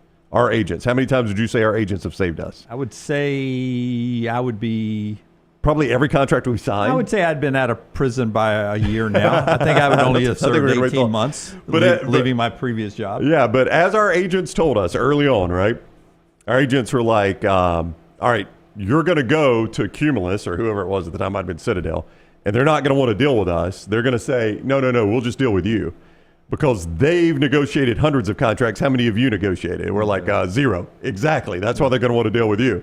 So that's the way it's going to be. You just got to have good representation, Lance. And I know the parents are going to get involved, but anymore, when this happens, it's going to be more and more critical for these players just to have good representation. And by the way, that is one of the issues in this NIL world, is there's gotten to be some bad representation. Yeah. From talking to some people in the business, that it has opened this Pandora's box of these slimier level of agents. Like the NFL, you got to reach a certain level just to be able to be an NFL agent, right? You got to pass. Well, there's nothing about that in college football. Yeah, so now you have to actually be endorsed approved by the NFL. Yeah, the NFLPA has to approve you to be an agent. And they do that to protect their players. Absolutely. It's a smart thing to do. Yeah. And there's no approval process in college football. So every slimy agent can come crawling out and get in the middle of these NIL deals, and it's causing some issues. Yeah, absolutely. But it's also an opportunity for good agencies to have a business plan moving forward, but that only ups the price of what the school has to pay because the agent's got to get a cut. Yeah. Right? So that only ups the price of business for everybody. So that's National Signing Day news with your favorite school. It's just hard being Vandy, Kentucky, Mississippi State, and Arkansas. Why? Because 12 of the 16 teams are in the top 20. They're not in the top 25. I don't know how you keep up. Yeah, that's a little roster gap there. You do it in the portal. It helped Vandy last year get to a bowl game. Arkansas and Kentucky's had moments. Mississippi State, the more we get away from it, Dan Mullen back in the day, ringing that bell over there, that cowbell a lot. One more thing to get to in this segment, including some win totals coming up in the 10 o'clock hour. But one more college football note to get to after LT tells us about The Lock, lanceslock.com, and our friends at Hemp Hill. Yeah, coming off winning night last night, we have 4 plays available today, 3 in college hoops, 1 in the NBA. Free play every single day at lanceslock.com. It is always brought to you by our friends at Hemp Hill Services. Trust the name. Birmingham has trusted since 1954 for all of your plumbing, heating, and cooling issues. Any of these arise in your home or business, they are ready to serve you. 205-229-2090. Hard to stop a train. For more information, hemphillservices.com. Jim Knowles, you said it. Penn State is close, he said. Also said it was a philosophical clash with Ryan Day why he wanted out of Ohio State. Isn't that just a translation for we hate each other? Yeah, we don't get along. Philosophical clash. Yeah. That's a nice way of saying, Ryan and I didn't speak from about midseason on. They moved Brian Hartline up to be the official offensive coordinator. He's going to be a head coach sooner than later. I mean, this guy is so respected behind closed doors. 2018, he's been on the staff there. Here's the deal, though. Hartline was the OC in 2023, but Ryan Day called the plays. The report is from, is it Bucknuts? Yeah, Bucknuts. Bucknuts.com. Some of my favorite kind of nuts. Yeah, said that this time they're going to let Hartline call the plays, that he has more responsibilities. But in 2023, it was Ryan Day that called the plays. So that's big news there. Florida, already remember, brought in Vinny Cinceri from the Washington staff. They bring in former Alabama linebacker coach, last year linebacker coach at Washington, Robert Bala, is coming to Florida, Billy Napier's staff. He's co-defensive coordinator. Vinny Cinceri is co-defensive coordinator. Ron Roberts is actually the co-defensive coordinator who will call defense. This is going to be like Alabama's offense. They got all the coordinators. Yeah, everybody's got a coordinator job. And then there's Cal's general manager for the Cal Bears. Across the bay at rival Stanford, they got Andrew Luck as their general manager. I try to get Aaron Rodgers from Cal. Wait, are you going the direction? Because I saw where a certain individual that everybody will know the name was hired with his alma mater, but I didn't think he was going to be the GM. I didn't know. He's the GM, Okay. Ron Rivera. So Very interesting. He's done in the NFL? He's done in the NFL, I guess. This is his alma mater. At least for a year. I mean, I see him on the NFL Network a lot. I don't know if he's any good. We never have the volume up because the show's going, but he's on the NFL Network a lot, so I didn't know if he was going to try to be an analyst or... I just wonder what they've got to work with at Cal. Yeah, and how much you're going to pay him. It's a $1 million job in Tuscaloosa. It's a $1.2 million more job at USC, hiring the guy away from Notre Dame. I bet it ain't at Cal. No, I mean, if he's making $300,000, I mean, hell, you couldn't rent an apartment for $300K in Berkeley. That's what I'm saying. It's got to be a little money. He's got to have pretty good money, though, from his coaching Yeah, I career, would wouldn't think. you think? Yeah. One more college football note here before we get to the top of the hour. After Brownie tells us about the great folks at Johnston RV Center, johnstonrvcenter.com. This actually is more future NFL about Alabama quarterback Jalen Milroe. There's a trade that's potentially going to happen before the draft that I think hurts Jalen Milroe directly after Johnston RV Center. Thanks to the many of you that came out to Huntsville to see our buddies at Johnston RV Center there at the Vaughn Braun Center. They had such a great show there, and it's coming to Birmingham, the RV show, February 14th through the 16th. Starts on Valentine's, goes through the 16th at BJCC. But you can take advantage of all the show deals at either of their locations, I-65, exit 304 in Coleman, 334 in Decatur. Payments start at just $129 a month with approved credit. There's a great selection of travel trailers right now, fifth wheels, toy haulers, motorhomes, and much more, all starting at $129 a month with approved credit. RV warranty forever. Make sure you're covered lifetime on anything new or qualifying pre-owned at Johnston RV Center, johnstonrvcenter.com. Okay, so, I mean, we all saw the quote Jalen Milroe gave everybody when he was asked, would you consider switching positions away from quarterback? His quote was, you don't ask a zebra to be a dog. That is accurate. Yeah, you don't. You don't. I've never once done that. Here's the trade, potential trade that I think could hurt Jalen Milroe. Am I wrong about this? Apparently, New England is shopping Joe Milton around, and all they want is a third-round draft pick for Joe Milton, who was the starter in the final weekend of the season against the Bills. I think the Bills were resting players. But 22 of 29, 241 yards passing, 2 touchdowns for Joe Milton. Strong arm, mobility. Is that only got to give up a third-round pick. Probably, if they're asking a third round, you probably can get him for a fourth-round pick. So you're saying Joe Milton is Jalen Milroe already in the NFL? I'm just saying, can I already know what I got with Joe Milton. I saw him quarterback an NFL game. Yeah, I think Milroe's got much more upside, though. You do? Yeah, just based on the fact of what he can do once he gets in the open field. And again, I think that's why somebody's going to fall in love with him when he gets to Indianapolis. Well, it's just so hard to unsee the Joe Milton at Tennessee that was the fastball every pitch. The catcher always had one. Yeah, and I'm just guessing Milton ran like a 4.7. Yeah, you got NFL tape on him now. 22 of 29. It's pretty accurate. No, that's really good. Even if the Bills were resting, I mean, that's still NFL players you're throwing against. Usually you're resting quarterback, running back, wide receivers. But even if you are resting, those poor defensive guys have to go out there still on days they're resting. Even if you are resting guys, as bad as New England's roster was, that probably only evened the playing field, Bills resting their stars. So I wouldn't discount those numbers. That's just one game. Did not run a 40. Yeah, he didn't run one at all? Which means he's slower than what Milroe is. Might have been hurt. Yeah, I mean, look, I don't even think that's close. But I think what Milroe brings to the table, his ability to get it done with his legs, I think that's what's going to excite people. What position were they asking him to? Probably running back. Running back. I mean, you heard Kirby say it. The guy's the best running back in the country, but he can also throw the ball. That was after the Bama-Georgia game. I think he'd be a really good running back. I really do. Now, the fumbling might be a problem. Well, that is the small hands. Yeah. You kind of frown on that at running back. Yeah, a little bit. Well, what about receiver?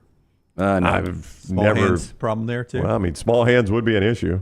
All right, draft coming up in April. Plenty of time to talk about Milroe. Back to college football, but the night in college basketball last night when we come back, Calipari's got it going. Arkansas's red hot. And, oh, by the way, their next game at home against Alabama. We'll talk about that and what we saw on the court last night. When we come back, the show being brought to you always by our friends at Bud Light. Easy to drink, easy to enjoy. This is the next round. Call the next round now at 205-734-0923.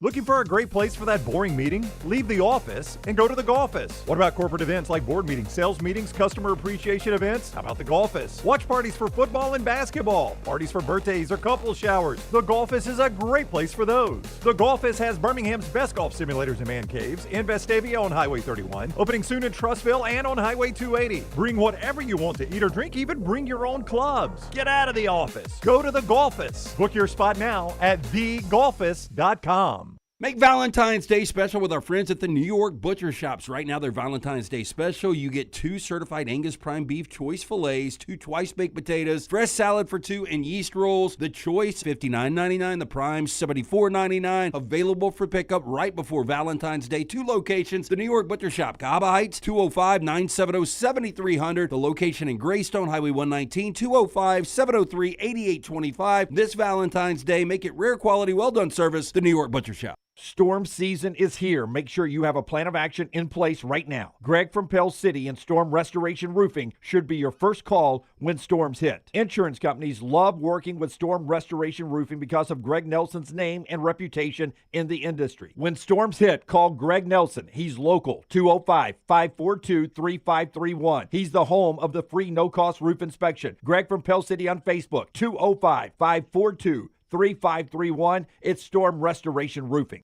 When you crave activity like we do, you belong in the Roback family. Get the best golf wear, hoodies, and activewear for men and women at Roback.com. Use promo code TNR20 to get 20% off your order. That's Roback.com, promo code TNR20. The World Wide Web is a large place. Find all your favorite people and content in the same spot. NextRoundLive.com is full of wonderful tidbits about the show you know and love. Find our gear, listen to your favorite personalities, follow our socials, and enjoy your trip to NextRoundLive.com. Want more of the show? Download the app or visit nextroundlive.com for the latest podcast, The Mystery Fifth Hour, our Not For All Ages podcast, The Last Call, and the entire Double Down Media podcast family. All at nextroundlive.com and on the Next Round app. Hey, let me tell you about our friends at Urology Centers of Alabama. Compassionate and comprehensive urological care with 35 physicians, 17 locations across Alabama. Their patient-centered approach to all of your urological needs. Remember, they've got that new men's health center. It is beautiful, helping men with a wide range of sensitive male issues in a comfortable environment. You can always go online, visit urologycentersalabama.com, schedule an appointment with one of their many urologists today. Do you need some refreshed college wear to represent your team this year? Shop Roback's Game Day collection that includes both Alabama and Auburn. From quarter zips to hoodies, Roback has it all. Get 20% off on us using code TNR20 at roback.com. Follow Next Round Live on Twitter, Instagram, Facebook, and YouTube. The social media team at Next Round Live is dedicated to giving you daily news conferences and practice video from UAB, Alabama, Auburn, and around college football. Follow and compare to the sites you used to visit. You'll also get the latest highlights and news from the Next Round Daily Show. Turn on the notifications so you don't miss a thing. Next Round Live on Twitter, Instagram, Facebook, and YouTube. See more at nextroundlive.com. Since you listened to my last message so well and got rid of those cargo shorts and stained t-shirts, it's time to replace them with Rhoback. Go to rhoback.com and click on the refreshed collection to find all that you need for an EG-approved wardrobe. It includes pieces that will have you ready to hit the golf course after a busy day of meetings, or comfy favorites for travel and working from home. Get 20% off using code TNR20. See, I'm saving you some money. Jim Dunaway, Lance Taylor, Ryan Brown. Live from the Birmingham Racecourse Casino Studios, the next round, presented by Bud Light, is on now. It'd be really cool if when Lance walked back in here, we were able to give him a ticket to Melbourne, Australia. I bet Lance would love that. Oh, he's here now. Yeah. 2026. Melbourne, Australia. Do you like I don't That's one of your home games. I will tell you, though, I do follow Rams Australia on Instagram. Yeah, as one does. No, they do have they've got a, I mean, it's strange. Maybe it's just because L.A. is the closest to Australia. They love football over there. For some reason, the NFL took the globe at some point and divided up media rights between the NFL teams. I guess every piece of soil on earth. But two teams have the media rights for Australia. It's the L.A. Rams and the Philadelphia Eagles. And Makes that's why, sense, yeah. Philadelphia, I could see that. That's why some people are claiming they believe the Eagles will be the team the Rams will play, even though they're not scheduled to play a home game against the Eagles that year. They're saying that the opponent's not named yet. They gave me a list of opponents. There are two not named. One of them is an AFC East and an NFC North not named opponent. But your home games were the Chargers, your division games, the Cowboys, and the Giants. The Eagles weren't even one of those. No, so it's 9 home games. So, you go back and forth from 8 to 9, rotating with the 17-game schedule now.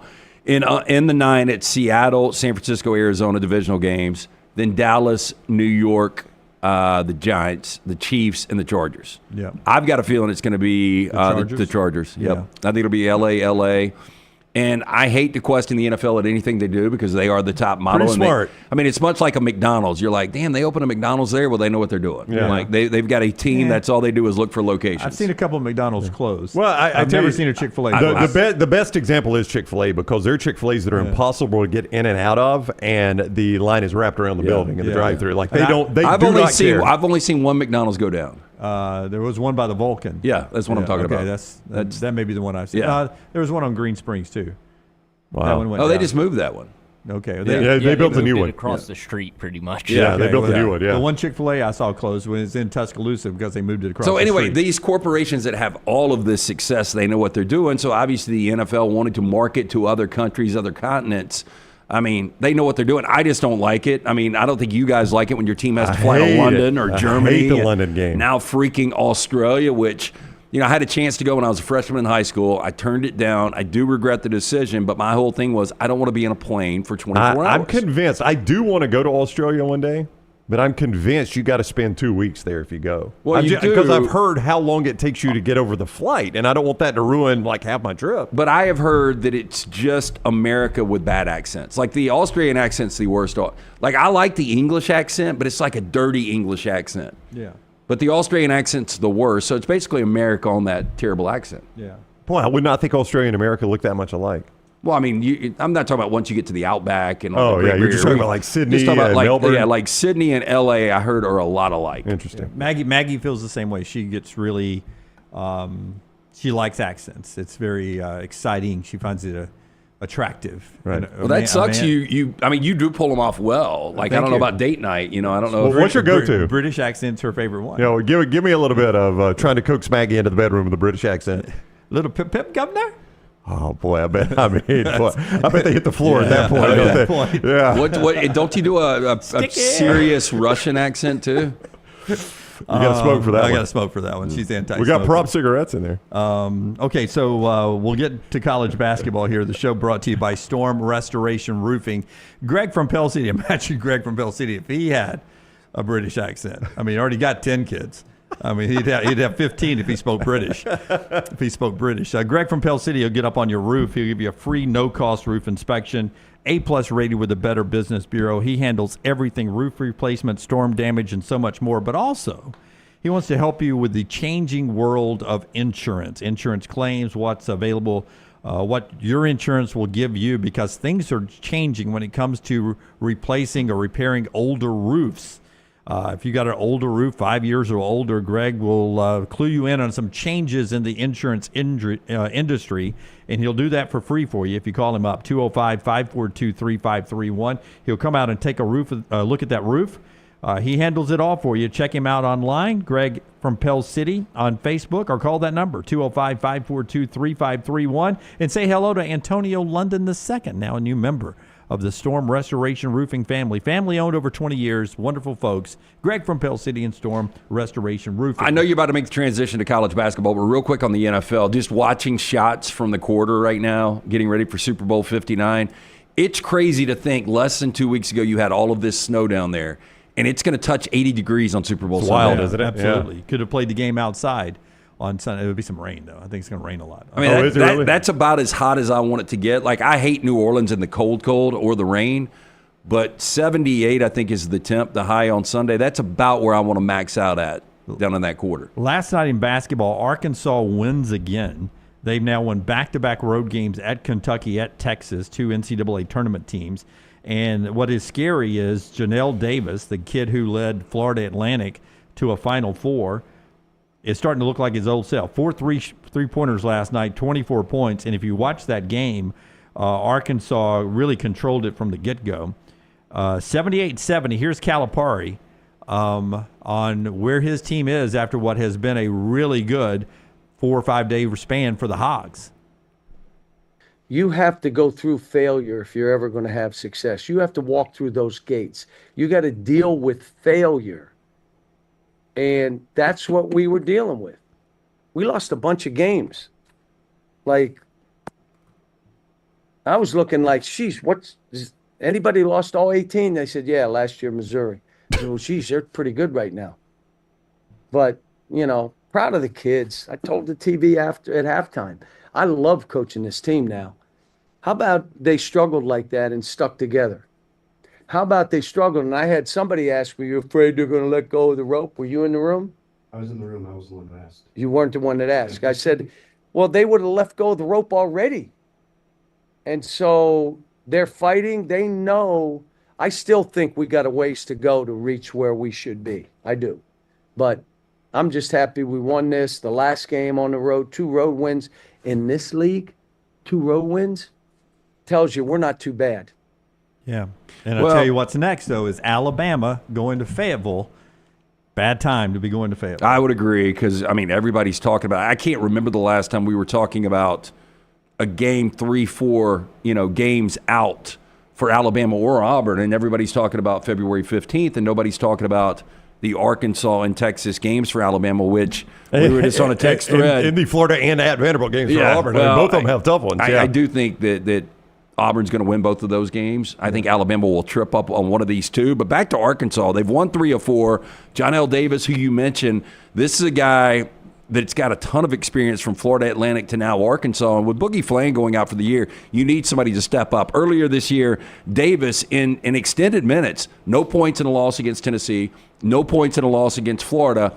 In his last 3 SEC games, he's averaging 20 points per game, including 24 last night. They were making it sound like, reading some Arkansas stuff last night, and I watched that game, but I'll be honest, I didn't see a ton of them when Boogie was I had healthy. Texas. I was completely off. I thought Texas, I thought they'd run them out last night. Apparently, Boogie really loved the basketball, and Janelle was not getting as much touches and wasn't in as much of a flow of the offense as when Boogie and Wagner were on the court together. Well, and sometimes when you get an injury, it's weird. You think, man, this piece we can't lose. It's already a disaster of a season.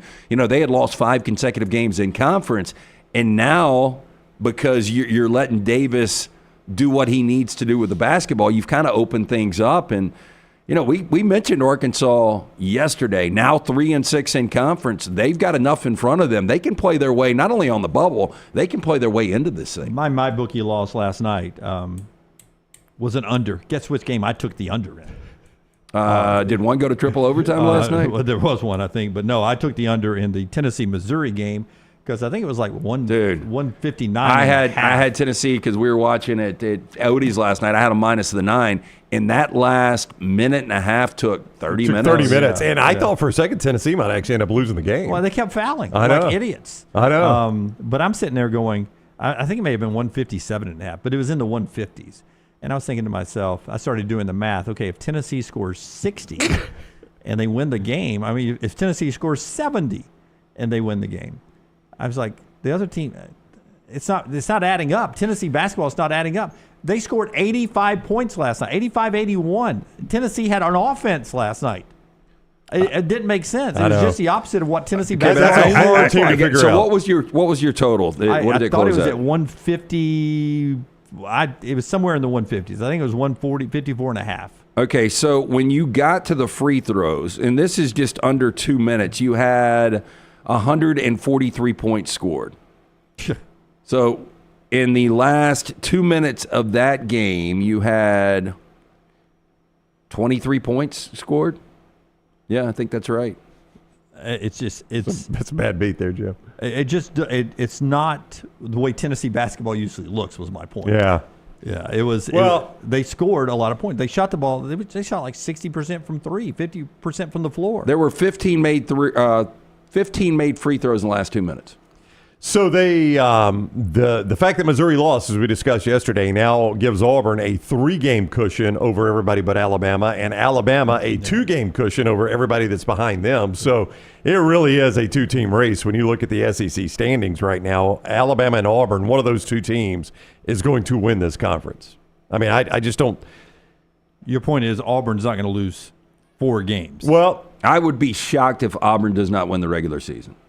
I mean, they're the favorite right now, obviously. They're well, undefeated. Just because what you've got coming up for Alabama. No, I agree. Alabama's finish is brutal. And Auburn's isn't great, but Alabama's and don't is you figure absolutely brutal. That Auburn and Alabama just split this regular season? That's Alabama's only path to winning the league is a split. They got to win next Saturday. Yeah. I mean, you can't get 2 games behind Auburn with the finish that Alabama's got. I mean, and having to also finish at Neville Arena. I just think Auburn needs a split because their schedule's not as difficult. Oh, no. If Auburn splits, they win the conference. Yeah. Yes, to answer your question. I think Alabama, even if they split, it's such a difficult finish. But I am confident one of those 2 wins. What would you back to your guy who's giving away the tickets? I mean, didn't give them away for $6,000. Far from it, in fact. Yeah. But basically, it's by the way, I heard a prosthetic leg. You know how much they cost? How much? I had a buddy just sent me a text, and he said, my brother's got one. Is it just a screw on and you limp, or is it actually mechanical? I would think insurance would cover that. So I've got somebody really close to me. Their former grandfather-in-law, is that right, or step-grandfather, has a Kansas City Chiefs prosthetic leg. But anyway, buddy that reached out. What are you cheering for this? You wonder. Yeah. What do you think a prosthetic leg would cost? Wait a second, bad joke. Is he going for a 3 feet? Well, go ahead. That was a bad joke. I would say a prosthetic leg is $12,000. I mean, the most information I ever got was in The Fugitive when Richard Kimball was looking for the dude with one arm. Yeah. The guy had to go $30,000 for a leg. Yeah. Huh? $30,000. Well, I would think you could get actual human leg for $30,000. So I'm saying maybe somebody wants to pay for their prosthetic with these season tickets. Yeah. Or with a one-off. I'm just saying, if you're a fan, that game's now it's a must-win for Alabama to be in the race for the SEC championship. Yeah, I would agree with you on that. That's if they survive Arkansas and Texas. And I think Arkansas, it's interesting. Alabama's going up there now. This is probably as juiced as Bud Walton will be in quite a while. Oh, yeah. Because you've won 2 straight, including a win at Kentucky. You've beaten Texas, one of your big-time rivals. Here comes number 3, and Alabama. Here comes one of the top teams in the country. Final 4 team last year. Yeah, you're going to face a juiced environment Saturday night. Can't beat them in football. Saturday night in Bud Walton. And that could be a really difficult place to play when they're cooking. Now, I don't know how much more difficult, and I know people will scoff at this, but that was a heck of a difficult atmosphere in Starkville.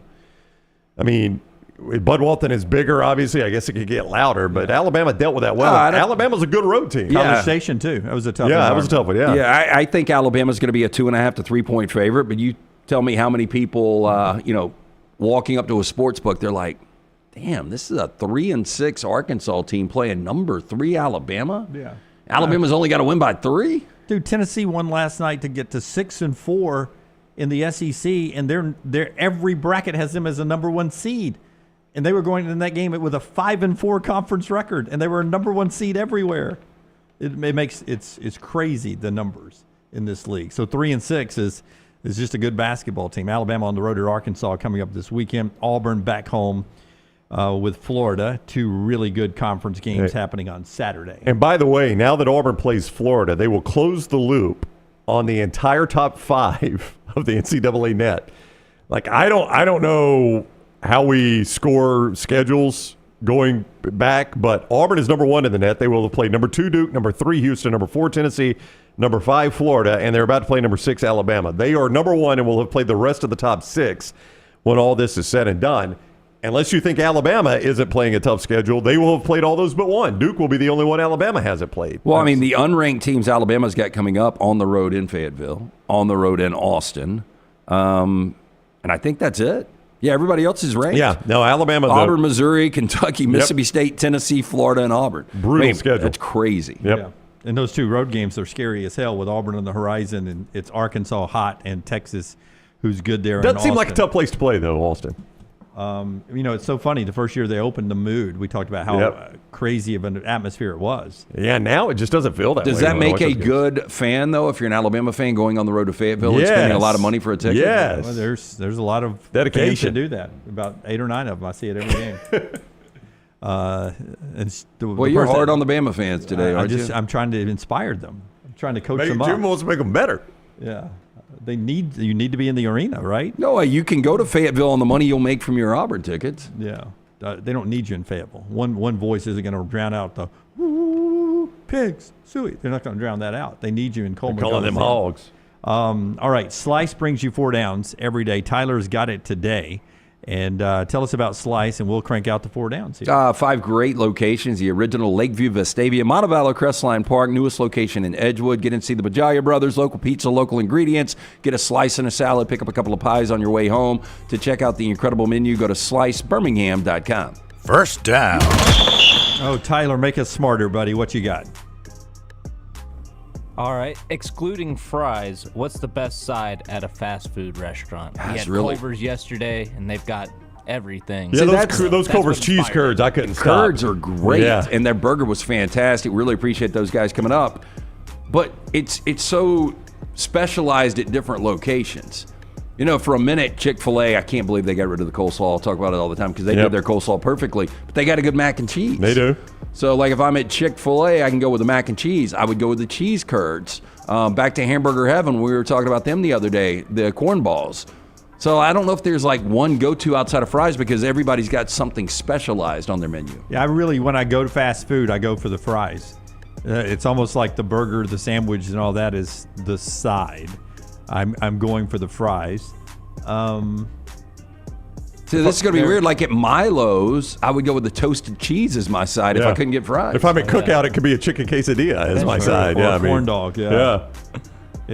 Onion rings are just so hit or miss for me. Like, I don't hate onion rings. I don't love onion rings. Did you try the ones? No, Culver's got good ones. Yeah, that's what I was going to say. But onion rings can be hit or miss. Like. I guess you have to be at a place that has a fish sandwich or serves fish, but I'll tell you what I've started to like that some places do: the house-made chip. Oh, yeah. I don't hate those. That, but I never get really those crisp, fast salted. Food, though. Yeah. Well, I mean, it's more of the casual fast food, I guess. Yeah. Hush puppies. Nicholas is right. I love those hush good. Puppies. Yeah, I love hush puppies. I feel like if I order a hush puppy at a traditional restaurant that's not close to the coast, it's weird. Like hush puppies just seem like, and I'm not a seafood guy, but they seem like something more involved with seafood. Well, there is a local place that has served seafood here for a very long time, and their hush puppies are fantastic. Captain D's? Yeah, their hush puppies. Has hush puppies. Who? Cookout. You can get it as one of your sides. Cookout's got everything. Yeah. You can get chicken quesadilla and hush puppies. They've got to use the same fryer, right? I think so. Yeah. I would imagine they have like 2 or 3 for like different kinds of meats. Yeah. So they don't cross. That's what I was Do you gonna go to say. the one downtown?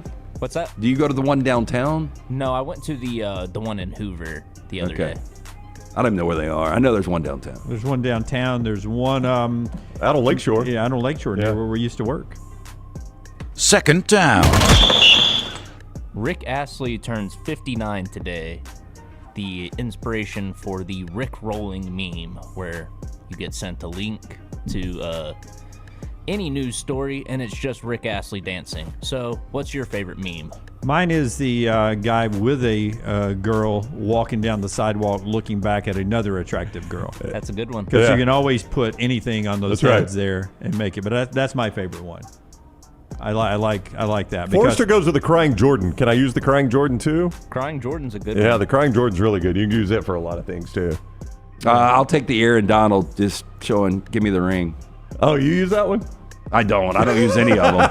But you just asked my favorite, and that's one that pops up. So I will go ahead and tell you I like the one I talked about the other day when it's the from Narcos. Pablo Escobar just swinging and then standing in the deep thought, the empty pool. And who am I going to kill next?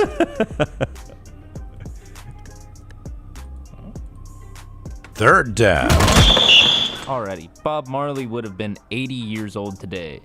Better career, Bob Marley or Bob Dylan? I mean, Bob Marley was so short-lived. The influence, I don't know. I think both had a big influence. I didn't enjoy either music. I would lean, if I had to be tortured with one or the other, I would probably rather listen to Bob Marley.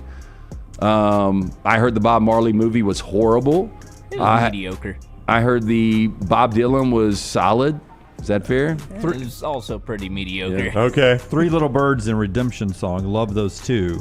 I'm going to go Marley here, but I think Dylan wrote so many songs that other people turned into hits, right? Yep. I mean, he had them as hits, but it seems like every third year there's a song that makes it into the top 40 weekly countdown. Yeah, he wrote Ice Ice Baby, right? That has a Forever Young. Like there's a new hit that's out that is Forever Young, and it has a drop in it. That is from the Bob Dylan Forever Young. So he let people that could sing record them, and he just wrote them. Blurred lines. A lot of it, yeah. Yeah.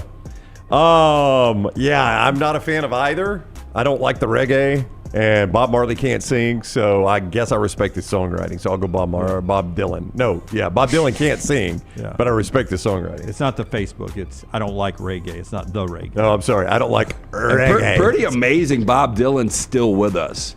Yeah. And Bob Marley, what was it? Was it melatonin on the toe that got him, or was it a stray bullet? Yeah, it was a skin cancer or some sort of infection on his big toe.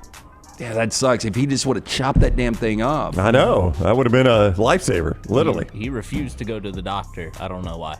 Was he 27? Is he part of the 27 club? No, he was he wasn't. Okay. He wasn't part of the 27 I've got a friend that refuses to go to the doctor. Just won't go. He's healthy, but don't say that. How do you know? That jammed up toe. Yeah, how do you know? Fourth down. Axl Rose turned 63 years old today. Better career, Axl Rose or Paul Stanley?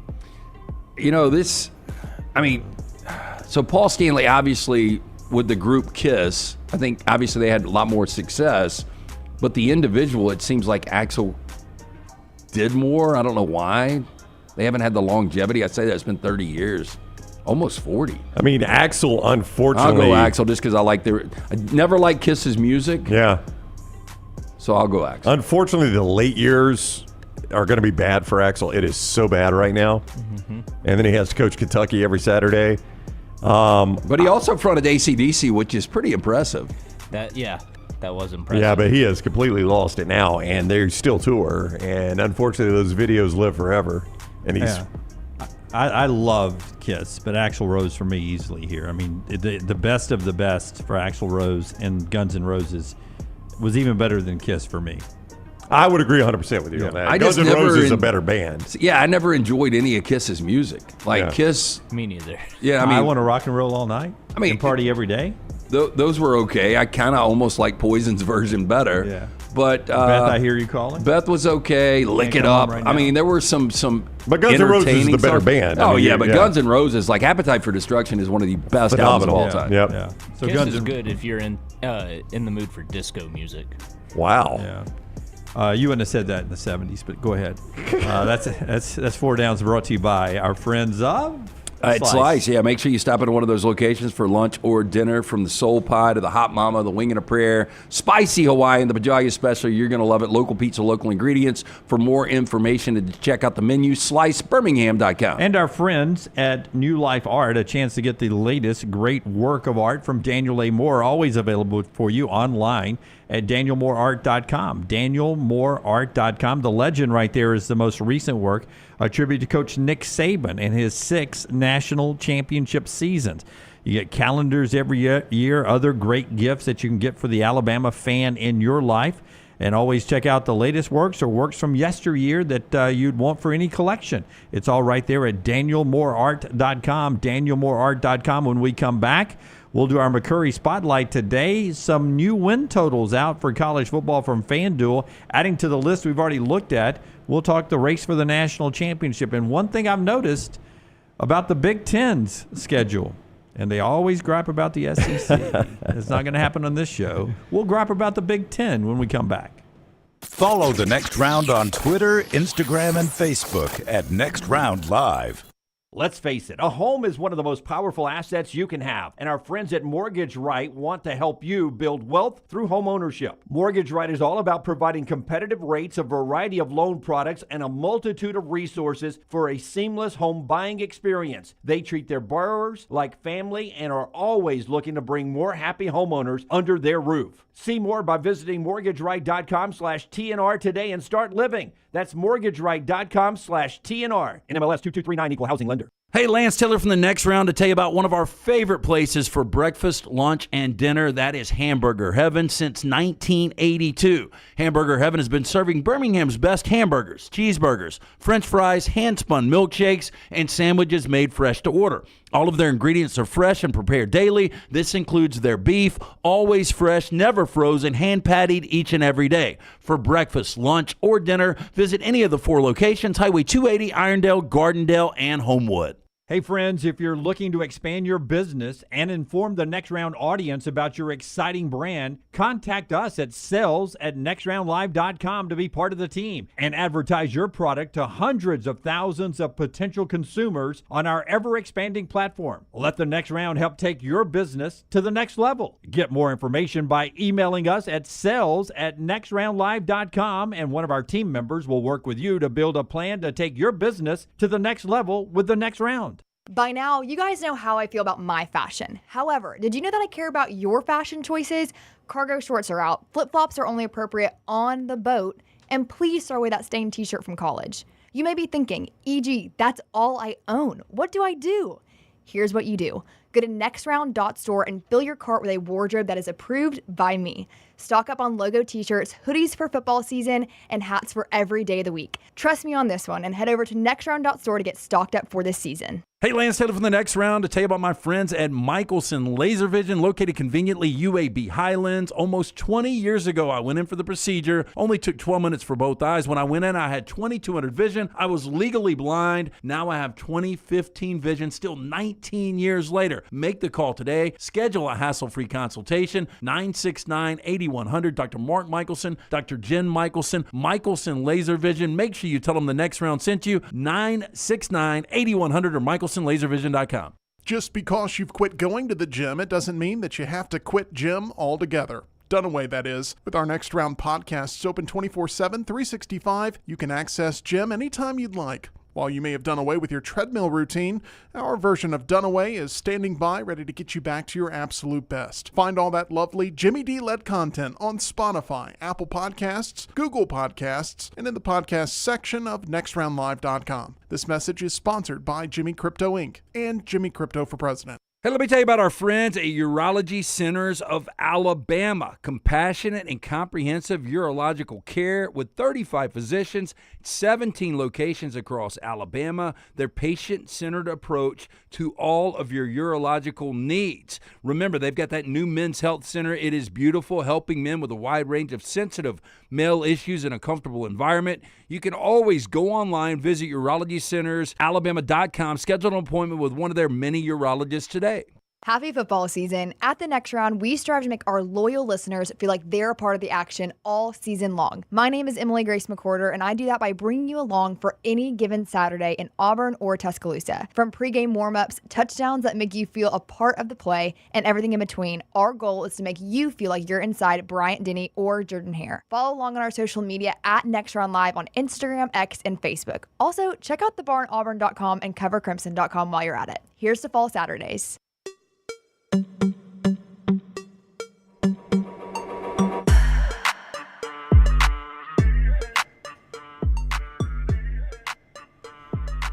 Boy, Patrick Mahomes, I think, is saying Tommy Tuberville never recruited him. And Coach Tuberville is doing it. It says on his social media, as a coach, you start recruiting and working with players years before they get to college. Patrick Mahomes was one of the best players I've ever had the opportunity to recruit and get to know. Looking forward to cheering him on this weekend when I join President Trump at the Super Bowl. According to Gabrielle Carroll, Patrick Mahomes today, he did not recruit me at the time. I don't remember if I ever got to meet him or not from Mahomes today. He was in that dinner that he walked out of. No, I'm kidding. I'm just saying, you miss on recruits. You know what I'm saying? And you don't know what Patrick Mahomes is. Well, it's not like Mahomes did anything at Texas Tech under Cliff Kingsbury. Who is the better coach, though, Kingsbury or Tuberville? Oh, Tuberville. I don't think that's close. Tommy Tuberville won an SEC championship and was undefeated and got left out of a national championship game. What has Cliff Kingsbury done that approaches that? I don't think that's anywhere close. Yeah, I mean, really good coordinator at times. Who, Kingsbury? Yeah. Oh, yeah. I'll give you that. But, yeah, as a head coach, Tuberville leaps and bounds. But that is one of the amazing things when you look at Texas Tech, because you look at Leach, he had him in the top 5 for the majority of one season. I think that was in 2006, 2007, and how in the Big 12 you couldn't win more games with Patrick Mahomes. Yeah, that is baffling, isn't it? Before LT tells us about Dr. B, find you somebody that loves you like Rob Ryan. He's a strange dude. I mean, he's your defensive coordinator. Rob Ryan's now, is he full DC or just a No. Yeah, he's just linebacker. D'Anton Lynn is still DC? Yeah. Okay, my apologies. He's just a linebacker coach. Yeah, that's it. So Rob Ryan's just freaking linebacker coach. You know why? He loves him some Lincoln Riley. I mean, find you somebody, Tyler, that talks about you the way Rob Ryan talks about Lincoln Riley. Watch where we finish this year. This guy is special. He's special. He knows how to get it done. He's a great communicator, great teacher. He's fun to be around. He makes everybody better, including the coaches. And, we'll see. I'm looking forward for the, spring ball or whatever. I can't wait. We're going to go against the best. Oh, good. Bring it on. Let's see. I can't wait to see that little JUCO kid from Hutch. Bam! We're going to get after his little butt. But anyway, it'll be great. We're excited. And I saw the Mayava guy. I coached his uncle. I hated that kid when I first saw him. A USC kid, a little captain. Remember, he could walk under this table right here. Little guy. And we draft this little runt. I'm like, oh, man. This guy, I was all over this kid during the OTAs. Like, man, this guy, man, you got to run to cover guy. Anyway, so then I'm like, hey, guys, Sweet Life is going on vacation with the family, going out to Hawaii, going to Maui. I've never been to Maui. I run things in Oahu, but I'm like, I'm going to go to Maui. He's like, hey, Rob, you get in any kind of trouble now, you just tell him you know Kalooks. I'm like, man, yeah, I'm going to tell him I know Kalooks. Get the hell out of here. Walk out there. What is this? Got me and the wife there. Oh, we're going to have a romantic evening. Go out there. No rent-a-car. What do you mean? You never called for the rent-a-car? I told you she's Greek. I'm like, yeah, they must have lost it. So, of course, I forgot to call. Now they're out of cars. I'm in Maui. I got no car. So what do? I know Kalooks. I got a car. Oh, you know Kalooks? Swear to God, hand to God, true story. I got a van. I'm like, yeah, Kalooks, my man. Anyway, I ended up loving the kid. He was, oh, man, is he mean as a rattlesnake. And there was a reason why that kid was captain with all those first-round draft choices. I love that guy. Ended up, looks can be deceiving. What is that? Yeah, SNL couldn't do this. No, I mean it was like a skit, but then it was like a skit that went way too long. It's embarrassing. Rex and Rob. Rex is the kid that you wanted to show off, and Rob was the guy that you're like, damn, we're gonna have to find him something. Yeah, I don't know what he's gonna do. Rex, can you get your brother Rob a job? Yeah, embarrassment. Boy, that is. Dr. B though would never have to work with the Ryans here. That's fantastic. Taken care of. Hey, look, Dr. B, T3. It's a new test, so easy, so painless, affordable, takes 4 seconds to perform. It's going to show which medicines and compounds will specifically work for your hair loss. There are over 10 categories of agents they use, knowing they will work for you. They can custom compound these agents for you in pill or topical form. You pick and choose which agents that you want. Men and women ordering Hims and other products online don't even know if they work. Dr. B has been using this test for over 3 years with amazing results. I'm speaking from experience. I do that non-invasive treatment 3 times a week, 30 minutes each time on the couch. My hair has more than doubled in thickness. Stop wasting your money and critical time while you're losing hair on treatments that aren't working for you. Come see Dr. B and that great staff. Find out what will work for you. All you got to do is call this number, tell them the next round sent you, schedule that consultation today. 205-319-0316. That's 205-319-0316 or t3hair.net. The College Football Spotlight is presented each day by McCurry Van and Car Rental, the local rental company you can depend on. All the vehicles to choose from. That includes trucks, SUVs, passenger vans, easy to rent in and out fast. Locations in Athens, Muscle Shoals, Huntsville, 2nd Avenue Northwest of Coleman, Skyland Boulevard in Tuscaloosa. Call and reserve your rental today, 256-559-1003. That's 256-559-1003 or McCurryRentals.com. If I told you you're a national championship contender and your out-of-conference schedule was home to Nevada, home to FIU, home to Villanova, what would you say? You didn't try. I mean, you're intentionally scheduling easy. Yep.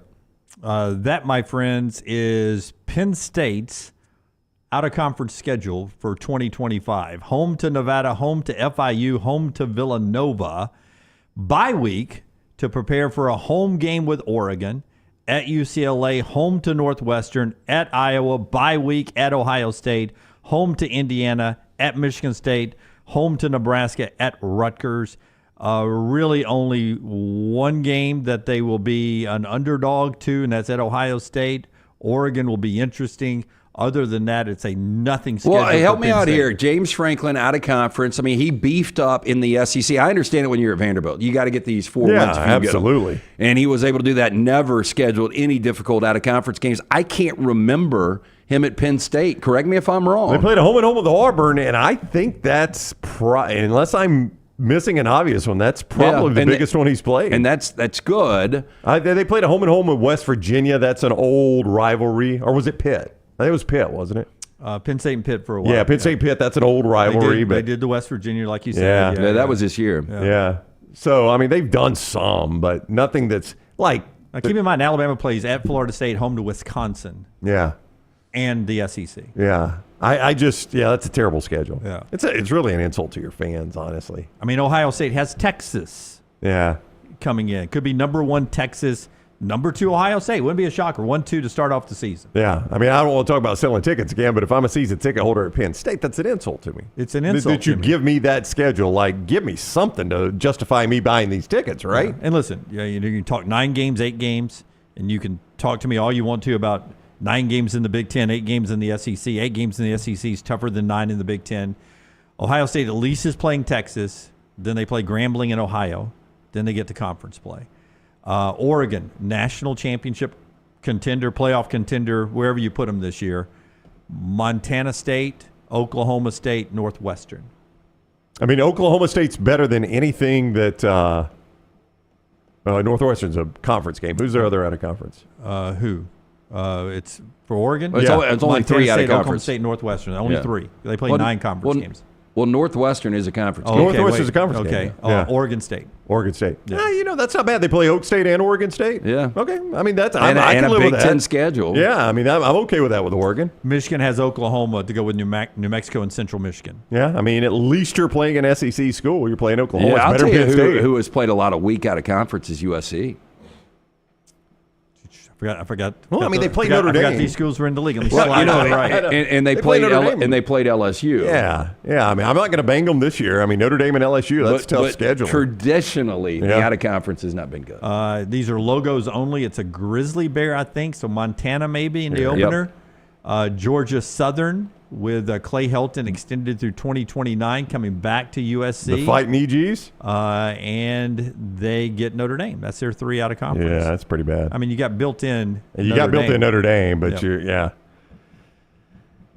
I mean, I just Penn State, you're just trying to have a bad schedule. You're trying to have an easy schedule. Washington has Colorado State, a C and an A. It's some kind of California. It's I don't forget what it is, like one of the newer California schools, and Washington State.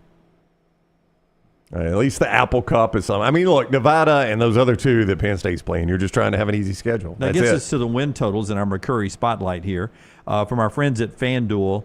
And how do you not take over for Penn State here? Well, it's at 10.5, and you've got 3 guaranteed wins. Yep. And you're out of conference, so you're already at 3. So you only need 7.5 from there. I would take the over. I mean, Franklin's going to lose games, but wait. So we're talking if they go 10-2, it's said a 10.5. Yeah, 10.5. I'd take the under. You take the under. Yeah. Just because you've got, your losable games, Oregon and State College. I think at UCLA. Based on what I saw last year. That team fought for Deshaun Foster. They fought for Deshaun Foster. I agree. At Iowa's going to be a tough game. At Ohio State is a loss. Indiana at Michigan State. Nebraska is going to be better. At Rutgers, yes, I would definitely play the under. Okay. Yeah. Wow. 10-2 under with that schedule. On the FanDuel list here, only 4 teams with 10.5, and they just happen to be all Big Ten or Notre Dame. Again, back to the schedule strength, I think. You're right. Ohio State 10.5, Oregon 10.5, Notre Dame 10.5, Penn State 10.5. No team from the SEC has 10.5 or higher. Is this as low as you've been able to get, Georgia? 9.5? 9.5 for Georgia Yes. and Texas. Yeah. I'll tell you, man, the Alabama, the 8.5. What you need to do is run to a window and play Alabama and LSU, because worst case you're going to split. Because one of those 2 teams is going to beat the other. Yeah, the winner of the LSU-Alabama game will get to 9 at least. For sure. Yeah. Would you guys not be shocked? The winner of that game is at 9 wins. I would that's agree. Great gambling advice right there. That is very smart. So you're saying your worst case is you split, but there's a chance you hit them both. Yeah. You're probably not going to miss them both. I think you're actually going to hit both. I think I would be really, really surprised where those coaches are, where those programs are, how important this year is. I think both of those teams are playoff teams, and I know you can only get so many in the SEC, but, those are the 4 I would say right now: Texas, Georgia, Alabama, LSU. Yeah, it's a great point. Down the list a little bit, USC at 7.5. That seems like an easy over. It does. With that schedule. And with the out-of-conference we just talked about. Yep. 8.5 with Carson Beck at quarterback at Miami in that ACC seems that to feels be, like an easy over. Seems to be at least a 9. What am I missing there, guys? Yeah. That was a good team this year with a really good quarterback, obviously. Yeah. I think Kansas could win the Big 12 this year. And they got 7.5 there. That screams at you, doesn't it? Yep. Now I don't have no idea what Kansas's out of conference would be. I can tell you very quickly. Yeah, they're coming off 5 and 7 last. Iowa at 6.5, and they've got a logo I don't recognize. Iowa State and UMass. Kansas. I just got to get to 7 wins. Yeah, Kansas is a decent out of conference. Yeah, they're out of schedule. conferences. Georgia Tech, Delaware, and Wyoming. Wait, I'm seeing different. Oh, wait a minute, because I'm on Colorado. Yeah. How'd I end up on Colorado? My apologies. Fresno State at home, Wagner at Missouri, and then West Virginia at home. Those are West Virginia, Missouri, and Fresno State. Yeah. But I think Jalen Daniels, 100% healthy this year, I think it's going to be the difference. West Virginia is a conference game. Yeah. We'll do this for years. We'll do this for years, guys. So I guess they play a 9. Yeah, they play a 9 Yeah. as well. Yeah. ACC and the SEC are still at 8. Yeah. Yeah. Big 10, Big 12 are 9. Yeah. Who was the other one you asked for? They're out of conference? Iowa. I think it's Albany. Iowa State they and always UMass. play an embarrassing out of conference. This was the year when you looked at Iowa coming in, I thought they were going to be favored in 11 games. I thought Iowa would be this year's Indiana. Well, think about it. Oh, yeah, we talked about it. Iowa is 6.5. Their first 5 games are at home to Albany, at Iowa State, home to UMass, at Rutgers, home to rebuilt Indiana. Bye week. I could be 5-0. Yeah. And I just got to go to Now, 6.5. Yeah, you do, but that last half includes Penn State and Oregon. Hey, where's Arizona State on their win total? Coming off of the Scatterboo, not on the top list there. I don't see them on that graphic. Brownie, do you have them at FanDuel over there? Let me check real quick. But your point is you got quarterback back. Yeah, I mean, outside of Scatterboo, you've got a lot coming back from an 11-win team. And done some work in the And the only reason I ask is if they're not on there's no way they're lower than 6.5. Well, they're co-favorites to win the Big 12, so that should tell you something. They don't have a win total out for them at FanDuel, but Kansas State and Arizona State are both plus 550 to win the Big 12. So that should probably tell you something about their win total, right? Yeah, probably going to slide in 8.5, 9.5. Yeah. Probably 9.5. Yeah. Yeah. So you like them?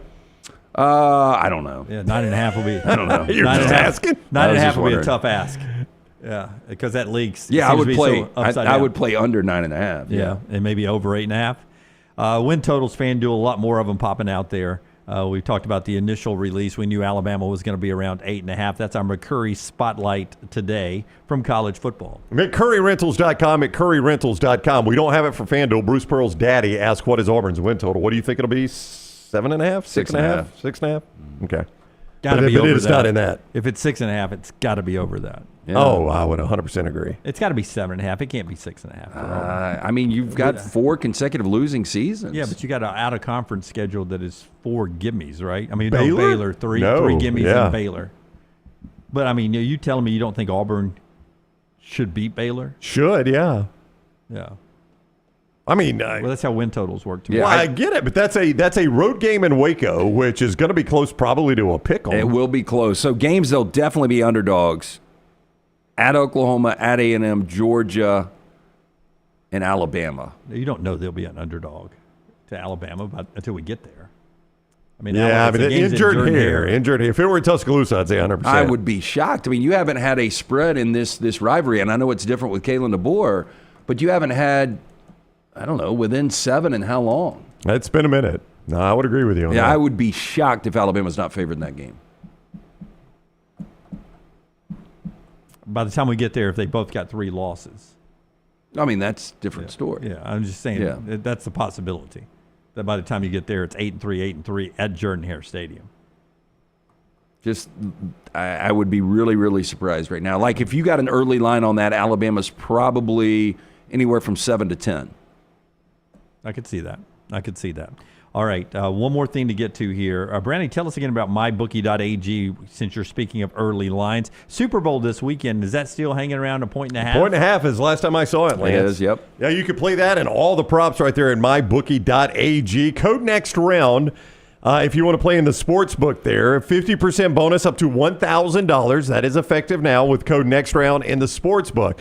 But so many of you are like, man, I like that casino too. I want the casino code. So we're giving you both. You got your choice. Code TNR Casino for a 300% bonus up to $2,000. So that is code next round in the sports book for a 50% bonus up to $1,000. Code TNR Casino for the casino, a 300% casino bonus up to $2,000. Bet anything, anytime, anywhere with mybookie.ag. Code next round and code TNR Casino at mybookie.ag. Put another coach down as I'm not sure we're going to have a spring game this year. Boy, this is going to be a trend, isn't it? It is Steve Sarkisian.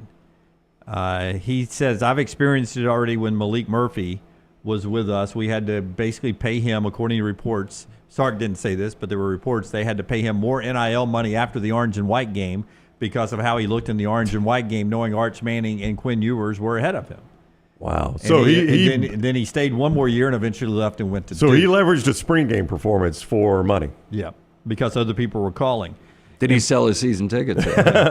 In fact, Steve Sarkisian is hinting, I am toying with changing the way we do spring football altogether.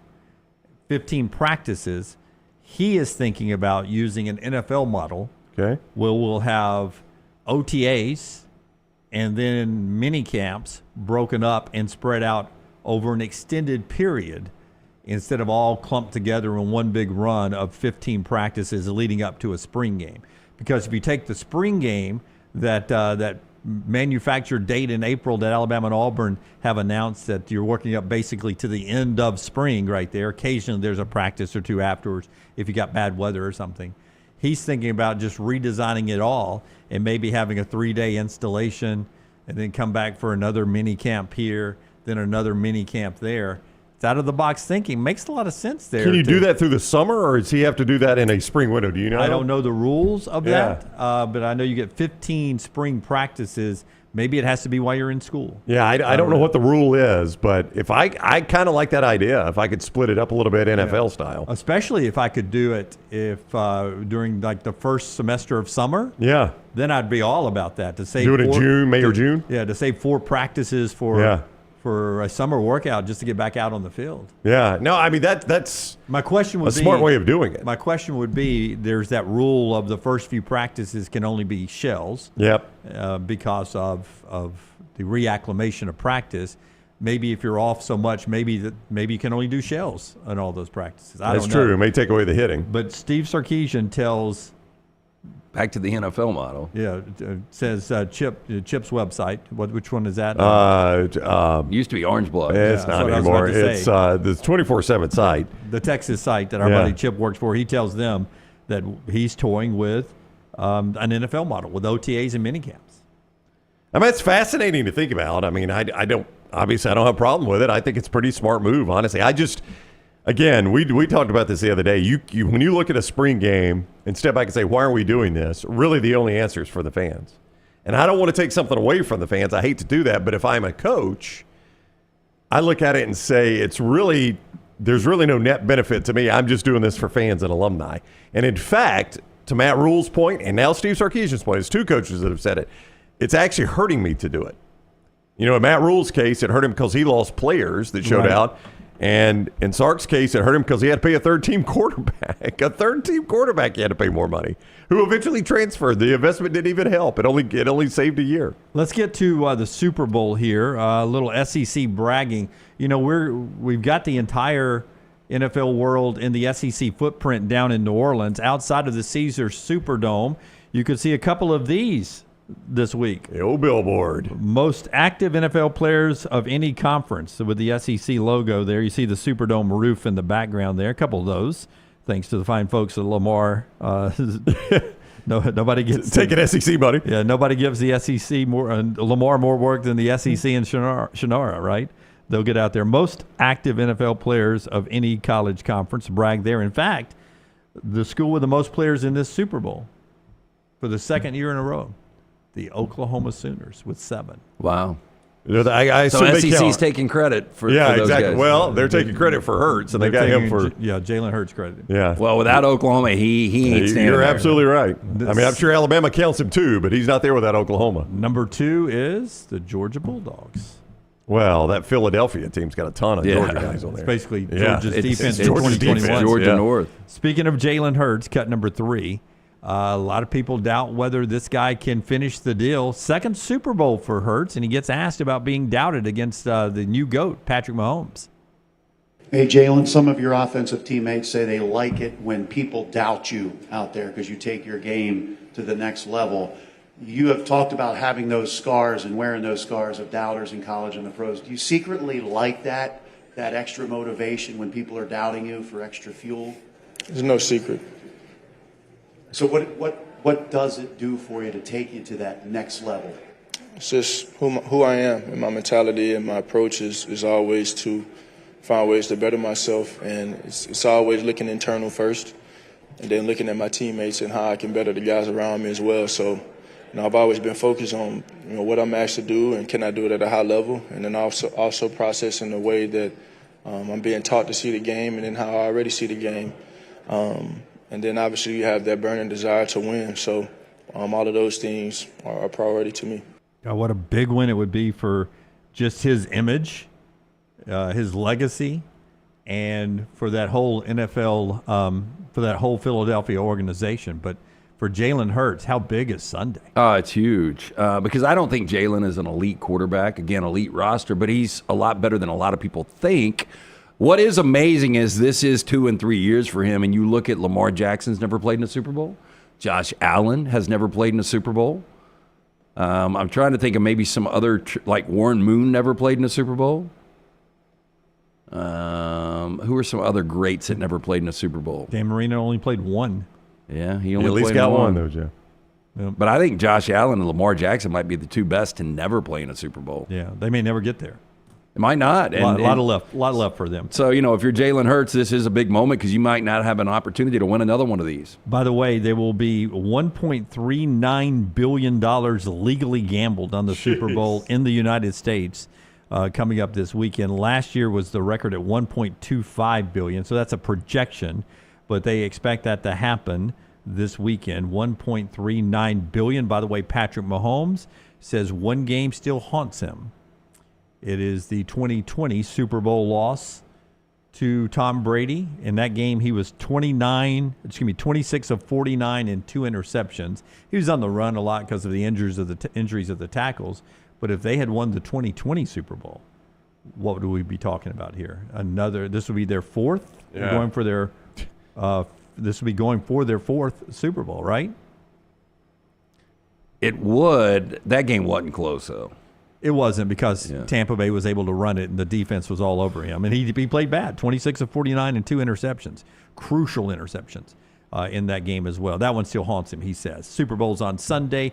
Andy Kennedy and UAB Basketball when we come back. And we'll talk some more games going on in the country. AK around the corner as UAB has turned the corner towards maybe an NCAA tournament run. That's coming up next on the show that's brought to you by our friends at New York Butcher Shop. New York Butcher Shop wants to remind you, Super Bowl coming up this weekend. You got to feed all of the guests the right way. Dunaway said he's already gotten his Boston butt. You can get the smoked Boston butt, $39.99. Now, this is going to be available for pickup tomorrow or Saturday. Reservations only. Call Jim and that great staff. The Cobb Heights location, 205-970-7300. 205-970-7300. The Greystone location, 205-703-8825. Make sure you tell them the next round sent you. Rare quality, well done service. It is the New York Butcher Shop. Take the next round anywhere you go with official Next Round gear. Buy yours today at nextround.store. Storm season is here. Make sure you have a plan of action in place right now. Greg from Pell City and Storm Restoration Roofing should be your first call when storms hit. Insurance companies love working with Storm Restoration Roofing because of Greg Nelson's name and reputation in the industry. When storms hit, call Greg Nelson. He's local, 205-542-3531. He's the home of the free no-cost roof inspection. Greg from Pell City on Facebook, 205-542-3531. It's Storm Restoration Roofing. Hey, there's nothing worse than waking up to a plumbing problem. Don't get caught in a flooded house. Call the guys at Hemp Hill Services. Adam, Chad, and the team at Hemp Hill are the only ones I trust to fix it and fix it right the first time. Hemp Hill Services does it right and always at a fair price. For all of your plumbing, cooling, and heating needs, trust the name that Birmingham has trusted since 1954. That is Hemp Hill Services. Call now, 205-229-2090. That's 205-229-2090. Twin Peaks is the best in the game. Here, you're in the red zone for every college rivalry and divisional matchup all season long. I mean, where else are the scenic views as good as your view of the game? Only at Twin Peaks, the #1 sports bar. You could win a Cadillac CT5 or your share of $25,000 in free play and cash at Birmingham Racecourse Casino. The more you visit, the more chances you have to win. Play the latest, most exciting games around with fun bonuses and big jackpots. You can be a winner too. Come win your share during the Cadillac CT5 and $25,000 giveaway at Birmingham Racecourse Casino. Drawings April 5th and 6th. Located off I-459, exit 31, Derby Parkway. Must be 21 or older, must be present to win.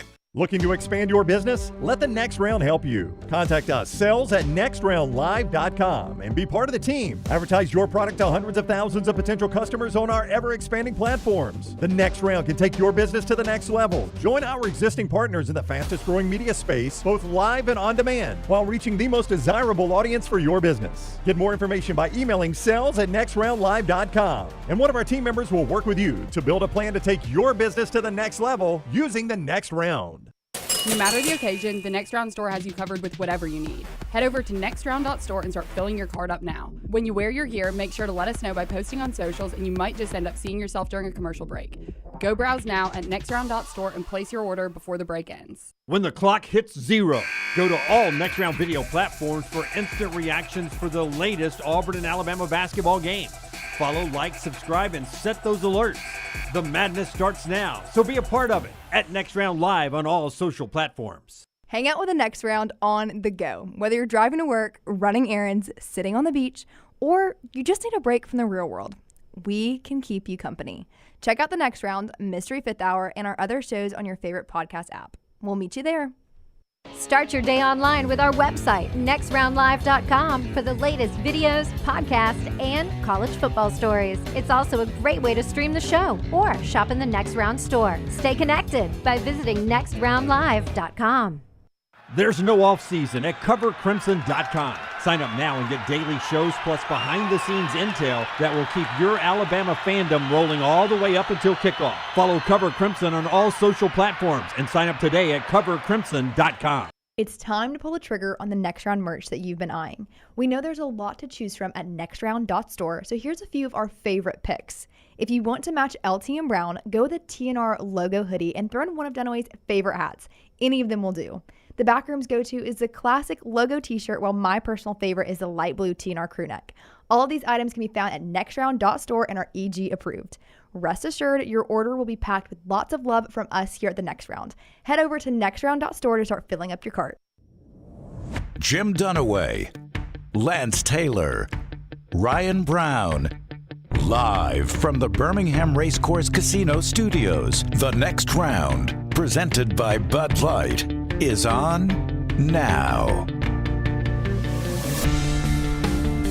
New bracketology out, and Arkansas is already all the way up to, what was it, Browning? First four out? First four out. From nowhere. Two big wins. John Calipari, man, coaching them up. Yeah, Tennessee got a big win last night, and we continue. Samford got a big win last night. They stay first in the SoCon tonight. Jack State tries to hold on to sole possession of Conference USA with a home game against Middle Tennessee, 6 o'clock over there, as they battle for the top of the CUSA rankings. And in sole possession of second right now in the American after the big win over North Texas is UAB. And it wasn't the start to the season that Andy Kennedy wanted, but the good stuff is still ahead. Can they get back to the dance? And Coach is with us now on the JohnstonRVCenter.com hotline. What is up, AK? How you doing? Hey, guys, I'm good. Good. You? Doing well. It has been a noticeable difference in conference play. What is the difference from the coaching perspective there? We've gotten better. That's the goal, right? I hope we can get better between now and our next outing at East Carolina on Tuesday. You know, for us early, we lost 6 games in the non-league, and in those 6 games, it was a 1 or 2 possession game with under 90 seconds to play in each game. Our inability to consistently get stops defensively has been a problem for us all year, and it was really problematic early in our non-league. And then we did not shoot the ball very well from the perimeter. We were in the high 20s from three-point percentage in our non-league. We have since moved that up to a respectable 37-38% in league play, and as a result, we're winning more of these close games. You know, we were talking about Yax yesterday. And look, I mean, he was a great player the last couple of years, but what has he improved on from last year to this year to make him even better? Just consistency. He has a much better understanding. This is only his second year in Division I basketball, guys. And so about January of last year, he was just figuring out that he could be a good Division I player. And then he really started playing with force and authority, and as a result, led us on a great run by capturing the AAC Conference Tournament Championship, of which he was the most valuable player. He comes into this year with a much better understanding. He was the preseason player of the year in the league. He was an All-American, preseason All-American in a number of publications. And so then he had to adjust to being the man. You know, Batman can't hide. You can't blend. You've got to lead, and he was the first name on everybody's scouting report. And as a result of that, as I just said, our lack of consistent perimeter shooting, the floor was very, very crowded for him early. He was still putting up numbers, but he wasn't playing to the level that he is now, and that was simply because our inability to make shots didn't give him much space to move. I thought he played his best game as a Blazer, and that's saying something. Here's a kid who's already set numerous records, and Is had a tremendous year and a half in the Blazer uniform, but he had his best outing after a disappointing loss at Memphis. Really challenged him to lead from the front, be assertive, go be the best player. He was that at Tulsa in a double-digit win on the road. Came back, was under the weather a little bit, responded with another double-double against Charlotte, and then capped off our third win in 6 days on Monday night, beating a feisty North Texas team. And I am sure in the offseason there was a line at the door for this kid. And in this world of athletics we're in, Coach, a kid like that, I mean, I know he's got some NIL money at UAB, but I bet there were bigger offers. And I appreciate a kid that's got some loyalty to you and to his teammates and to UAB. I think that speaks highly of him. Yeah, he had a big line on his DMs. I'll show them to you one day. That'd be like the Epstein files. That'd make a couple of people uneasy. Wait, there's no tampering going on. Is there tampering going on in NIL? Well, the kid, let's get back to the point. The kid is tremendous. He's a better person than he is a player, and he has a chance to be one of the all-time greatest in the history of this program. And he didn't want to leave. He came here and he believed in the vision. And again, he had an incredible first year beyond his wildest imaginations. We're cutting down nets. He's being handed an MVP trophy. We have an opportunity to go and play in the NCAA tournament. And these are things that he was only dreaming of. He had not been in a situation, he didn't want to, he understood the importance of continuity, and he believed in us, and we were able to keep that core back. I think it's obviously the reason that we were predicted to win our league, because we brought back 4 of regular starters off last year's team and 5 of our top 8. Again, we didn't play as well early as I would have hoped, but at the end of the day, we all know this is a one-bid league except for Memphis. Memphis has put itself in a position, I think they don't have to do anything moving forward. It's just about seeding for them. So now we've just got to work to number one, we're still in the hunt for the regular season championship. Number 2, we've got to make sure that we finish in that top 4 so that we have the opportunity to go do what we did last year in Fort Worth. Which is coming up, and that's that automatic bid that Andy and UAB took advantage of last year. We get away from Yaks. He draws so much attention. How important with the power game, the physical game, is Christian Coleman to what you do now? He seems like he's a guy that anytime I turn on UAB, he's a guy that's, if Yak's not getting a rebound, it seems like Coleman's pulling a rebound for you. Jim, I honestly think he's our X factor when he plays well. When you look at our stats and we break down a lot of things analytically, his numbers in our wins versus his numbers in our losses is the biggest shift. When he plays well, we're pretty good. He's had foul issues from time to time, and there's times that he just does not play to his standard. But when he plays well and he brings the right approach, then we're a fairly formidable team. He's a kid that, again, he understands the importance of these games moving forward. I think he's got the best basketball IQ on our team, and I encourage him to share that every day. In conference, is this possibly Penny Hardaway's best Memphis team he's had? You know, I can't speak to anything other than, my experience with the 2 years that we have played them, but I do think it's better than last year's team. I just think the pieces fit better. He's got dynamic guards. P.J. Haggerty's a kid who's one of the best point guards in all of college basketball. And you look at his statistics game in and game out, he's up for an All-American honor. I think him and Yaks and the kid Jamal Mashburn Jr., yes, Jamal Mashburn Sr.'s son. Wow. God, how old are we? Yeah, he's at Temple now, putting up crazy numbers. And those 3 would have to be the odds-on favorite right now from a betting standpoint as to who is in the clubhouse as a leader through 10 games in AAC play. But Memphis is really good.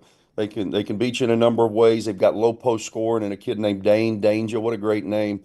If you guys are still fertile and can have any more children and you have another boy, would you name him Dane Danger? That's awesome. Dane Danger Dunaway. I like it. That's a great name. And the kid really got off on us. We had no answer for him. And since then, he is really, really playing well. An Illinois transfer. So they've got it all. They've got inside play. They've got outside play. and they're playing really well. I cannot believe you let my club name out of the bag right there. In the And I was going to say, we're all past that. Is that the name you're staying in New Orleans for the Super Bowl? Yeah. We're all past it, but this guy's shooting dust. So wow. Yeah. Hey, I usually stay Andy Kennedy Super Bowl weekend, but I never sleep. The doorbell's always ringing. Andy Kennedy with us on the JohnsonRVCenter.com hotline. I know you got to worry about UAB, but I also know you're a basketball guy and you've spent enough time in this state. It's not your original home, but it's like home. Just your part of it and the way basketball is collegiately in this state right now is probably the best it's ever been, at least the best I can remember. Yeah, I would have to think, it's as good as it's ever been. I mean, we've had a good run. On Monday, we won our 116th game in 5 years. It's one short of the all-time record. Gene Bartow from 81 to 86 won 117. We still got 8 regular season and 1 in the tournament, guaranteed 9. Hopefully we can get 2 of those. So we've had a good run. What Bucky is doing at Sanford is just incredible. We've talked about this, but I've known Bucky since he was a kid and ran really proud of the job he's done. My man Ray Harper, the little engine that could, my goodness, man, he has done an incredible job at Jack State. They're playing good basketball at both South and Troy, and then Alabama and Auburn, 2 of the best teams in college basketball. I was in the SEC for 12 years. I've never seen it as good top to bottom as it is right now, and I am in agreement with most of the national pundits. I think you're looking at 11 or 12 bids out of that league. I think even teams that go 7 and 11 are going to get in, just based on the strength of the league, top to bottom. Will you watch Super Bowl? I know you'll watch Super Bowl 59, right? Are you? Yeah, of course. Yeah, are you like most? Do you pull against the Chiefs just because of the Chiefs' fatigue? No, I like Patrick Mahomes. I don't know him from whodunit. I just like the way he plays. So I don't really care who wins. I'm not a fan of either team. I'll watch the game and hope to remember some of it the next day. As Bud Light's behind you. You're always welcome. Yeah. It won't be Bud Light. I mean, you've had one up here before. Come on. Yeah. It had to be tough on you back at start the season. It wasn't the way you wanted to start this season. I just want to ask you personally. You've done this a long, long time, and you've had crappy starts to seasons before. How do you turn them around like this? Is it player leadership, or is it anything you can do as a coach? I mean, because it didn't start anywhere close to where you wanted to. Persevere, man. Gene Bartow used to say, "Lord, you got to keep lapping the track," and by that I think he meant persevere. So perseverance is very important. It sucks, man. I want to win every game. And we came in with big expectations, and we didn't play. If you don't play good, you're going to lose. And we didn't play good. We lost some close games. We had some head scratchers, dropping 20-point leads and this and that. We've still got some, even though we bring back a core of good players, we still got a lot of inexperienced guys and guys that are transitioning from a junior college or a lower level Division I into this level. It took them a while to understand what our formula was and then to develop the discipline to stay consistent to that formula. We're still a work in progress, but we're making improvements. February 16th is when UAB returns home to play South Florida. They're on the road Tuesday in Greenville to play East Carolina, but you can go see them at Bartow. Yeah. February 16th. Nice 8-day break here after they jammed. Yeah, it's crazy. We played 4 games in 9 days, which is NBA-like, and then 3 games in 6 days. And now we don't play for a week. So it's just kind of crazy. It's all about television. You guys know how it works. Yeah, it is. ESPN 2, by the way, is where that South Florida game can be seen, but you need to go to it. February 16th, that is a Sunday, 3 o'clock. There at Bartow Arena, you get tickets at UABsports.com, UABsports.com, and go support AK and those UAB Blazers. Coach? And by the way, do you hate those 8 o'clock games? I heard you in the post game the other night saying, hey, we were a standalone, we were 1 of 3 games, but 8 o'clock's a late tip locally. Yeah, it's hard. It's hard on a Monday. On a Monday, I mean, I get it. People have lives that they all don't revolve around UAB basketball like mine does. But it was just a national window. When you get national windows, you play when TV tells you to play. I would much prefer it be at a more reasonable hour because I did think it hurt our crowd. Yeah, well, that crowd could be great. Sunday afternoon, 3 o'clock, February 16th. Against South Florida there at Bartow. Coach, always good to see you, man. We appreciate the time. Hey, I appreciate you guys. Take care. How about you too? That is Andy Kennedy, head coach, UAB, with us on the JohnstonRVCenter.com hotline. Looking forward to UAB getting hot for that trip to the American tournament. Maryland's hot. They're ranked for the first time in a long time, and they're at Ohio State tonight. Your sneaky good big game in the country, 6 o'clock on FS1. If you want to catch that one. Also, as we talked about earlier, Middle Tennessee and Jack State, 6 o'clock over at JSU for that big game. BYU, by the way, who paid $5 million for the big recruit. Remember that? Oh, yeah. Big story in The Athletic today, talking about BYU's boosters. They're going to try to outspend everyone in NIL basketball moving forward, that they want this to become their sport. BYU wants to buy players, NBA player one-and-doners. They're okay with that, and this is a big focus. The whole story is Myron went to Provo, looked into what they're planning on doing, and they have got a collective together that is just going to outspend everybody in NIL money starting now moving forward. So we're just talking about hoops? Because if I'm Kalani Sitake, I'm like, damn, we won 11 games this past year. Can I get a player? Yeah. Like, what has BYU basketball ever done? Like, we remember Danny Ainge. They had a... Well, you know how it is, though. Numbers game, it's easier to manage. It is. It's easier to win there, yeah. It is, but I thought football, if you could be good, like if you're kind of a borderline, I've never considered BYU a basketball school. It's always been a football school. Yeah, I'm 100% with you. I mean, they won a like national championship. Jim and Fredette was a nice moment in time, but like Danny Ainge too, right? Yeah. Danny Ainge, yeah. And they're in the best time between those two. And they're in the best conference situation they've ever been in for football. Tough basketball conference. It is a tough basketball conference. If I'm Sitake, that's how you lose coaches. And not that Sitake's going anywhere. He's a BYU guy.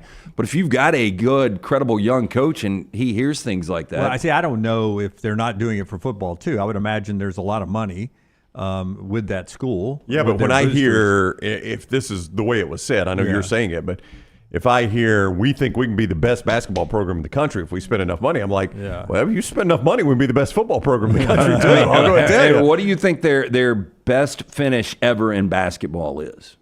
Like how deep they went in the tournament? I would say they're a Sweet 16 team. I think they've been to the Elite Eight a couple of times. Elite Eight, 1951 and 1981. I think that was an Ainge year. Okay, that's not even expanded NCAA tournament. So since 81, they've been to the Sweet 16 one time, almost 15 years ago in 2011. Yeah, and they're going to become the best basketball program in America. Good luck. Yeah. Here is the credit. I want to give credit. It's ESPN's where Myron works now, not at The Athletic. How BYU and its big money boosters are going all in on hoops is the story right now. And it's about AJ and the $5 million, and they don't want that to be the last one. And it's at ESPN.com if you want to read that. All right, more football to get to this hour, being brought to you by our friends at Champy's World Famous Fried Chicken, champyschicken.com, Highway 119 in Alabaster. Brian Pavlik, who will be on the Meltdown later today, Pavlik was by there just yesterday. There you see all the great food. It was actually 2 days ago he was by there. There's all the great food, Southern fried chicken, Mississippi Delta recipe tamales. Sterling and the crew will take care of you. I don't know if it was, I see Pavlik doing a lot of stuff with Thompson, so that location, Highway 119 in Alabaster, but he hit us up, had his next round shirt on. He says, I'm at Champy's. You make my order for me, Oh, Jim. wow, he let you order? Yep, so I laid it out for him. I did the Mississippi Delta recipe tamales, but I also got that sausage, cheese, and pickle plate. Oh, heck yeah. It is so good, so good. And then he had the two big breasts and the sides and the Mississippi mud pie. It's just a perfect lunch or dinner and perfect for the unbelievable Super Bowl menu if you want that for Sunday, all right there at Champy's Chicken, Highway 119 in Alabaster. And also our friends right there at Hemp Hill. Tell us about Hemp Hill, LT. Yeah, 205-229-2090. Adam, Chad, Andrew, awaiting your call right now. If you experience any plumbing, heating, or cooling issues in your home or business, they are ready to serve you. Trust the name Birmingham's trusted since 1954 for any and all of those issues. For more information, 205-229-2090 or hemphillservices.com. You brought a point yesterday we never got to. You look at coaches who have a moment in time but really never have any consistency. You were making a case to Mike Norvell at Florida State, to a current basketball coach at a Blue Blood who who I don't think is going to lose his job, but Hubert Davis at North Carolina could be in trouble. How were you comparing Hubert Davis and Mike Norvell? I mean, I can't figure them out because, Hubert's first season he plays for a national championship. Mike Norvell, didn't have a lot of success early on, but then he had, he was 3-6 in 2020. You can't really, put that season's kind of hard to gauge. 2021, 5-7, then 10-3, then 13-1 after they lost their quarterback last year, then 2-10. And I think when you look at the inconsistencies right now of Hubert Davis in North Carolina, do you have it in front of you? Yeah, I mean, I've got what Hubert Davis has done. As you said, runner-up. Then the year after being the runner-up, they declined the invitation to the NIT. Missed the real tournament. And then last year, they're in the Sweet 16, lose to Alabama, obviously. That's who ended their season last year. And this year, I mean, they are in grave danger of missing the tournament. Yeah, so that's like, Florida State, 2 of his 4, I don't count the first year, 2020. That's right. But 2 of his 4 years, he didn't even go to a bowl. And that's like missing the tournament. And more than likely, Hubert's going to miss the tournament. I mean, they are pretty close to it. So high-profile programs, Florida State in football, North Carolina in basketball, and what do you have? Like a great year and then a bad year. Like you can't have that. It can't be that inconsistent. It can't be, not at a place like North Carolina. But the belief is I think he's going to keep his job. I mean, he's one of their own. It's hard. I mean, that makes it more complicated, right? Right. They ran off Matt Doherty. They did. I mean, how long did they give him, though? He got like 5 or 6 years. That's my point. He was worse than Hubert Davis. I mean, Hubert Davis at least played for a national championship. Now, I'll tell you, this is how things would change if North Carolina gets a call and says, hey, this guy is interested in the job. And it's the guy they want. Yeah. Yeah. Matt Doherty. Like, I would believe if Nate Oates wanted that job, they'd get rid of Hubert Davis. One phone call? They'd move him out. Yeah. Matt Doherty only got 3 years. I remembered it as more too, Lance. But, I mean, look, he was far worse than Hubert Davis. He threw up an 8-20. Yeah. And he went to the tournament one time. So, I mean, that's just – North Carolina is never going to accept that, obviously. I don't know what you do there. Like, I'm with Lance. I kind of scan the landscape. You would think the line would start at the door for the North Carolina job, wouldn't you? I mean, that feels like a top 5 job. If BYU's going all in on basketball, right? You know North Carolina already is all in on basketball. You can get any recruit you want money-wise, and you think. And I'm at a school where basketball runs the school. I'm at a school where I got all the resources I want. I do wonder, like you get these ego guys in basketball. Bill Belichick, I think, is making 10 a year there, right? That is, I think that's a reported number. Yes. I mean, if you're a Nate Oates level coach, or I'm not saying he would leave UConn, but a Dan Hurley level coach, do you say, "Oh, I'll take the job, but we're a basketball school. I'm going to be the highest paid guy there"? You let Bill know it was nice being the highest paid guy there over Hubert, but that is not going to fly with me. Oh, I think there are agents that would definitely work that. I don't think there's any doubt. Like, are we a basketball school or a football school, guys? I thought North Carolina was a basketball school. That's why you want my guy. He's making more than Bill's making. I'll just go ahead and tell you. I mean, I think you're probably going to run into some of that with agents. Who's the highest paid basketball coach right now? It's a great question. I don't know. It would be $11 million, though, I think. Oh, I would think it's probably Hurley. You think Hurley got close to No, 11? I'm saying if you got 11 in North Carolina, I think you'd be the highest paid. Oh, I think you would be too. Yeah. I just wonder how much of a gap are we having to close here to become the highest paid. Yeah, I would think it's Hurley. I would think that Rick Barnes is probably in the mix. Yeah. Bill Self has got to be right there. Self is $53 million over 5 years. Yeah, I think Cal is the highest paid. I think Cal may have gotten $10 million. Really? Yeah, check that Calipari. All right, this contract. is from March of last year. Well, that's going to be Calipari's old contract. Just give me just Google Calipari contract. Because he was only behind Self last year at Kentucky. Yeah, and how much is Self? Almost 10. Yeah, almost 10. Yeah, Calipari got more than that. John Calipari's Arkansas salary, according to a quick Google search, I say quick, is only 7 per year is what it says. 7 per year. He took a pay cut. Yeah, he did. Pay cut to move to Northwest Arkansas. How's he living on I that? don't know. I hope Tyson gives a free chicken. He could have gotten a duffel bag full of, millions of dollars. Yeah, he could. All right, back to the Super Bowl, or at least some NFL news for you. We mentioned earlier that the Rams will be playing in 2026 down in Melbourne, a regular season game, first time ever. They are going to eat Cooper Kupp's money if they need to get rid of him. So they could just cut him. more on somebody just cutting somebody in just a second. But that's what you're saying. If they're going to eat his money, that's just a cut. Yeah, they are going to.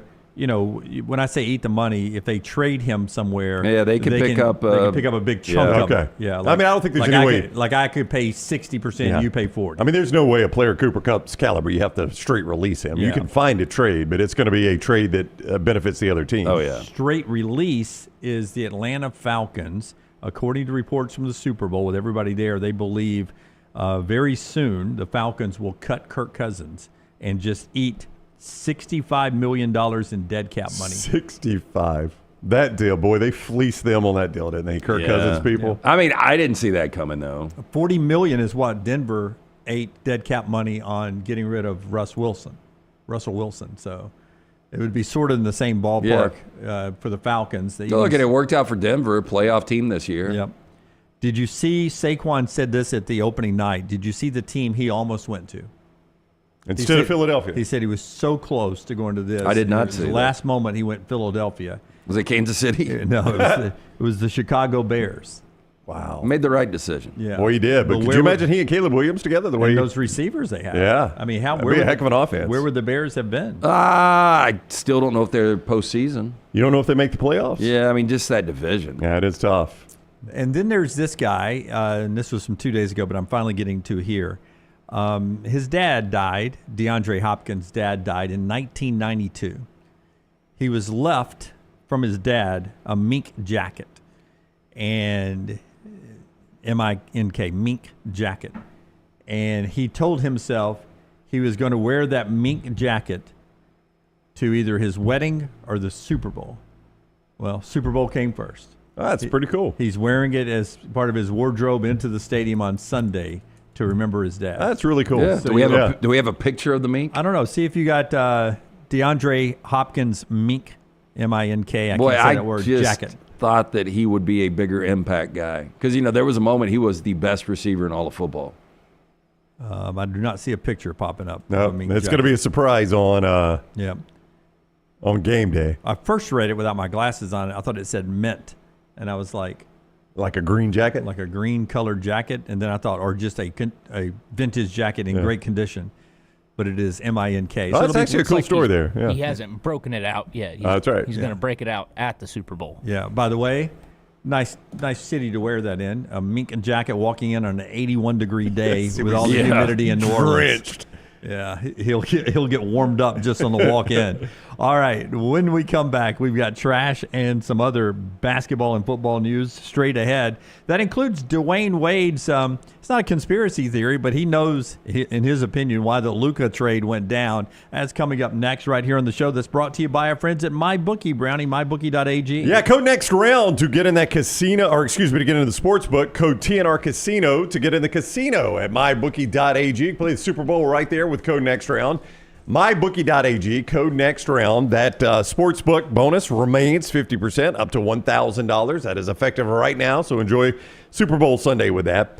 So many of you like the casino. They got the casino bonus still going. Code TNR Casino for a 300% casino bonus up to $2,000. So casino is code TNR Casino for that bonus.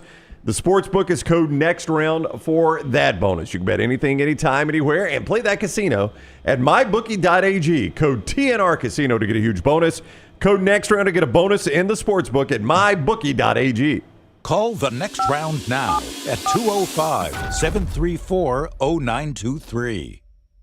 Looking for a great place for that boring meeting? Leave the office and go to the Golfus. What about corporate events like board meetings, sales meetings, customer appreciation events? How about the Golfus? Watch parties for football and basketball, parties for birthdays or couple showers. The Golfus is a great place for those. The Golfus has Birmingham's best golf simulators and man caves in Vestavia on Highway 31, opening soon in Trussville and on Highway 280. Bring whatever you want to eat or drink, even bring your own clubs. Get out of the office. Go to the Golfus. Book your spot now at thegolfus.com.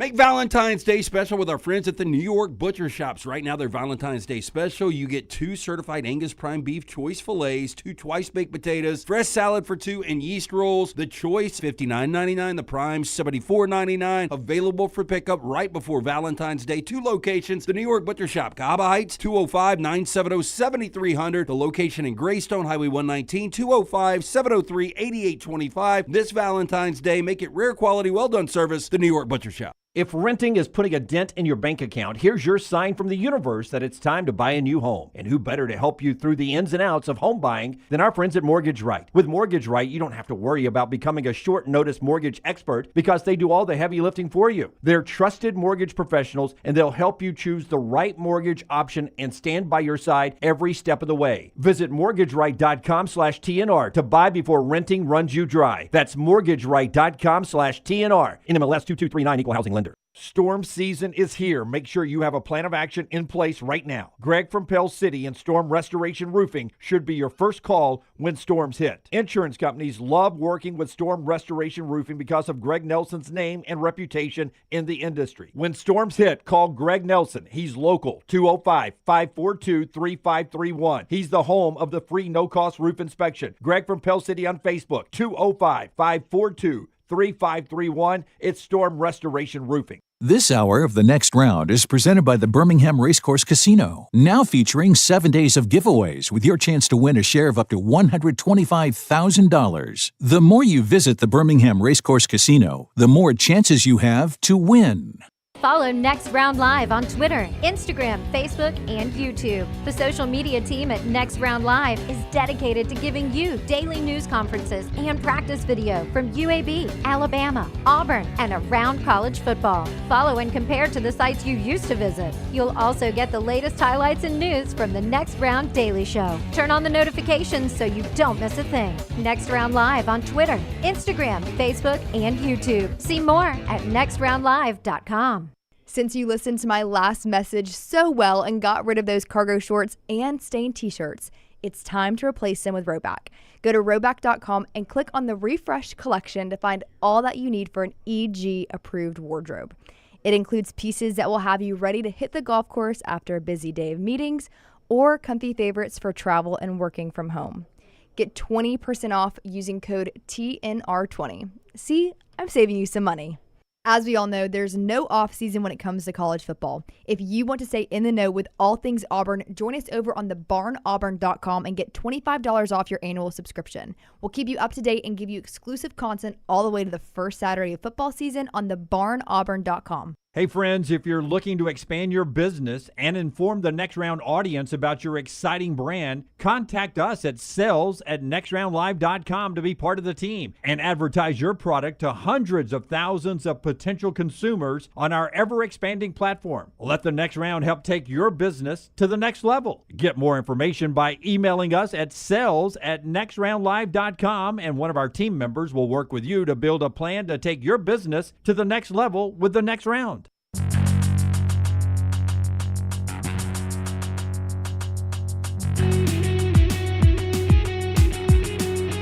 Special day tomorrow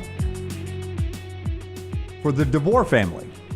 Kalen DeBoer, after National Signing Day yesterday, everything in the wraps, on a plane out to Tucson, Arizona, where he'll watch his daughter Alexis DeBoer make her college softball debut. Season starts tomorrow. Washington, number 22 in the country, just happens to be opening up at 10:30 Central Time against the Alabama Crimson Tide. Yeah. Oh, wow. Alexis DeBoer against Alabama, Washington and Alabama. Well, university playing, him and Byrne can share it, right? Yeah. Maybe he flew out with the team. You guys remember that was such a huge storyline? Man, I think DeBoer might take this job because his daughter's a big-time softball player. Yeah, Washington's a pretty good little softball program, too, nationally ranked. But didn't you guys assume that she would transfer? I did. Yeah, I did. But, good for her, staying where she wants to play. Yeah. Yeah. I would imagine, AK is happy sometimes. There's 4 hours between her campus and you. Well, I'll tell you this. Never hurts, right? You got to look at it like this. I mean, being the daughter of the head coach at Alabama in Tuscaloosa would be really difficult. Yeah, she's anonymous. Yeah, if she had been there this year, there would have been times she'd have been walking to class or whatever, and Your old man sucks. Yeah. No. Frat guys would have been just wearing her out saying, man, your dad's not Nick Saban. She would have sold her tickets on the 15th. I saw it.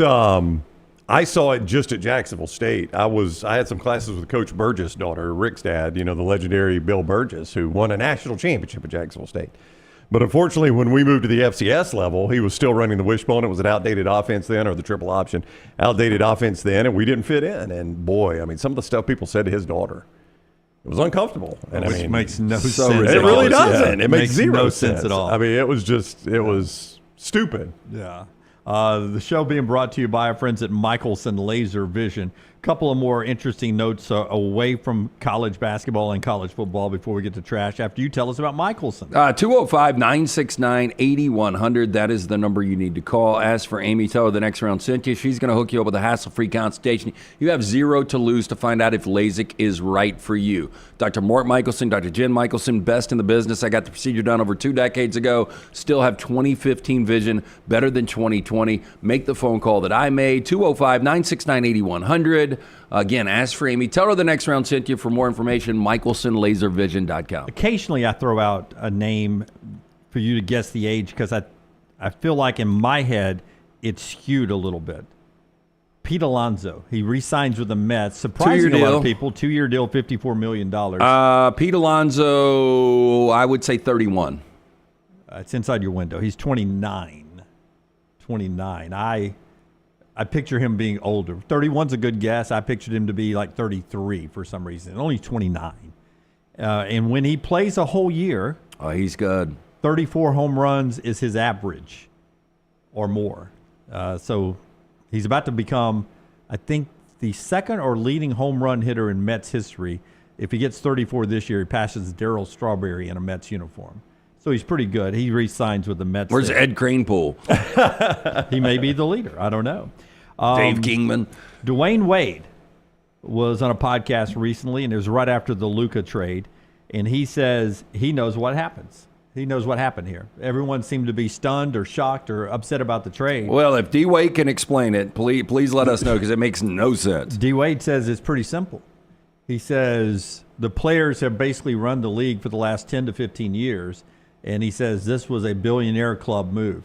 This was 10, 11, 12, 14 owners who got together and said, we need a face of the league in the Los Angeles market with one of our marquee flagship programs, the LA Lakers, and Luka was the guy they tabbed to be for the next 10 years the face of a very important franchise to the billionaire club who makes money off of the NBA. Well, that's really fair to the Dallas market and the Dallas Maverick fans, right? Yeah. But that's Dwayne Wade, who I think, do I remember the story right? He's going to be part owner of some team in the future. I don't remember that. Yeah, like he's bought into the NBA ownership group. I mean, here's the fact of the matter is, and I know you went through these numbers. I mean, financially they're healthy. The numbers are down. Yeah, I mean, viewership and stuff. Yeah. Yeah, like I know diehard NBA guys. I used to be a diehard NBA game. I just really don't watch it anymore. I'm excited about Luka going to LA, but it kind of does make sense. Our friend Kelly Hunter sent me a text when it went down, and she was like,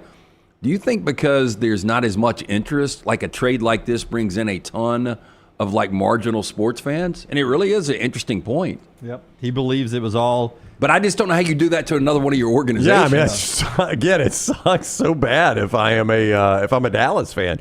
And boy, they took it hard too. Like I saw some stuff on social media. They were in mourning. Well, they should have. They went to the NBA Finals. I remember us doing. We did a stake bet on this forever ago. But I had Luka going to the finals before I think Dak went to a Super Bowl. And I just thought, like, the upside. I mean, he was a first-team All-NBA guy at 20 years old. And then 5 consecutive first teams, and then he won't qualify this year because of injury.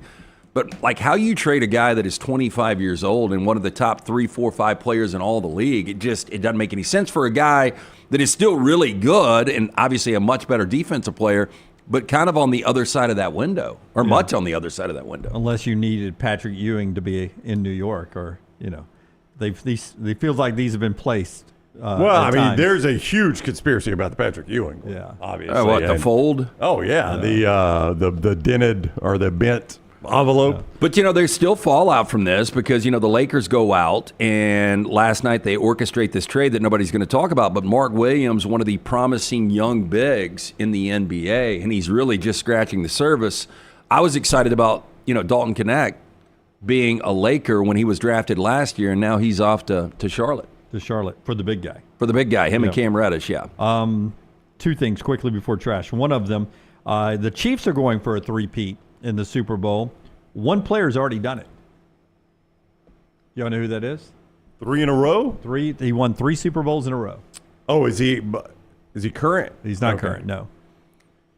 You know what? I think I do know this. It is it Charles Haley? It is not. That's a great guess. Yeah, San Francisco and Dallas. That was a good one. But those are the exact same teams. You got it right. Ken Norton Jr. Oh, yeah. And he was on the 92-93 Cowboys and the 94 49ers, linebacker there. Played all the way till 2000, by the way, Ken Norton did. But Ken Norton Jr. has already... Dude, I remember they used to stomp mud holes in the Rams. Yeah. And I remember him wearing out the padding on the goalpost after like a scoop and score, a pick six.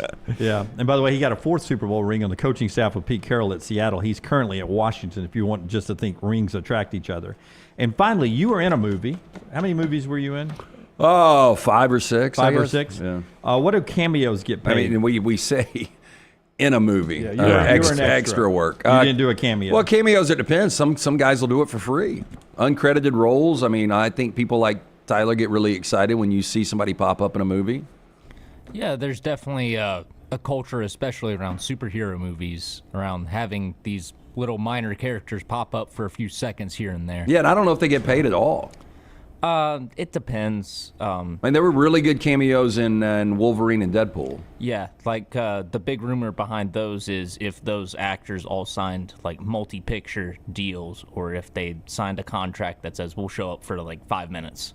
Yeah, Happy Gilmore 2 is coming out, and Carl Weathers will not be in it. He will not. He will not. Bob Barker will not be in it. Yep. Zalatoris, Will Zalatoris, Scotty Scheffler, Rory McIlroy, and Justin Thomas, all cameos in Wow. Happy Gilmore 2. How about that? You never saw the first, no reason to see the second. I've never seen Happy Gilmore. Zero You desire. didn't miss I need anything. to see the first one. His plot line. It Well, carries over. I don't very think so. doubtful. So you never saw it either? Yes. I saw bits and pieces. Yeah, I've never seen it. No desire to see it. Trash Time is brought to you by our friends at Mortgage Right. Tyler, you weren't in that seat yesterday. Yeah, hit it. Will you do this with me? Just because it'll make me feel good. It is time to bless the mood. Are you ready to bless the mood? Are you ready to bless the mood? Home court Are adoption. you ready to bless the mood? I need some help, please. Are you ready to bless the mood? Are you ready to? Come on now, give me some backup. Bless the mood. LT's Trash is presented by Mortgage Right. Mortgages done the right way. I want what he's having. Hey, more awkward, that or Rob Ryan? Rob Ryan went longer. Yeah. I expect more out of McConaughey. I remember when we actually played that for the first time, though. That was really, really strange. Yeah. It was one of those where he gets down off the stage like, that did not go well. I still, so we saw our friends Uncle Steve and Aunt Patty this weekend from Floribama fame. And they're always looking for new shows, and they have never seen True Detective, any of them. Oh, wow. So they've started the first season, Good for which, them. back to McConaughey and Woody Harrelson, that is the best standalone season of all, any television. Would you agree? I still haven't seen it, actually. Oh, how have you not seen Tyler. It was one I remember catching commercials for. Oh, and going, man, that it's so looks good. And Yeah. then I just never picked it up. You got to go. It is buying season. Our friends at Mortgage Right here to help. Veteran founded here in Birmingham, offer loans throughout the country. While the area they serve may have grown, their commitment to Birmingham and veterans has not changed. Before you take those next steps on a new home purchase or refinance, talk with the team at Mortgage Right. No cost or obligation to find out what you qualify for. You get more information, go to their website, mortgageright.com. Call that 280 office, 205-900-7200, NMLS 2239, Equal Housing Lender. We start first, Ozzy Osbourne and Black Sabbath reuniting for one last time to play a fundraising concert in Birmingham, England on close. July 5th. Yeah, too bad it's not here. Yeah, I would not go if it were here or not. I wouldn't go, but I would love to go to that. Would you? I would tell yeah. you, though, he went into the Rock and Roll Hall of Fame this year, or 2024, whenever it was. But there were, the love he got, he only sat in a chair beside it. The love he got, Jack Black introduced him, I think. But I got a feeling that with all the people that were there and the conversation that people were having, that maybe there was some kind of tribute concert. I didn't know he'd be a part of it. So all these people are playing, like Metallica? Oh, yeah. Wow. I'll go through the list here in a second. But Ozzy Osbourne, for me, probably the most infamous metal frontman of all time.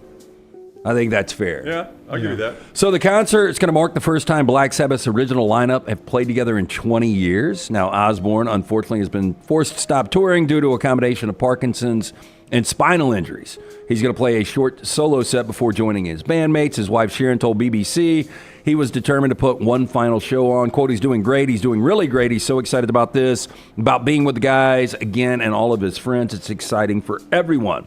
It will definitely, according to Sharon, be the 76-year-old's final show. Now, here are some of the other acts in the lineup. So you've obviously got Metallica, which you see on the headline right there. Slayer, Pantera, Alice in Chains, Anthrax. And this is pretty interesting. They're doing a super band. I don't know if you guys ever watched that show on VH1, Supergroup.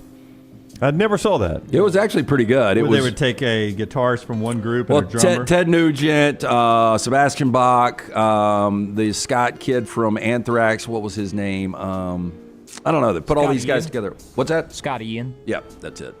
But this super band is going to be Billy Corgan, Slash, Fred Durst, Tom Morello, and Wolfgang Van Halen.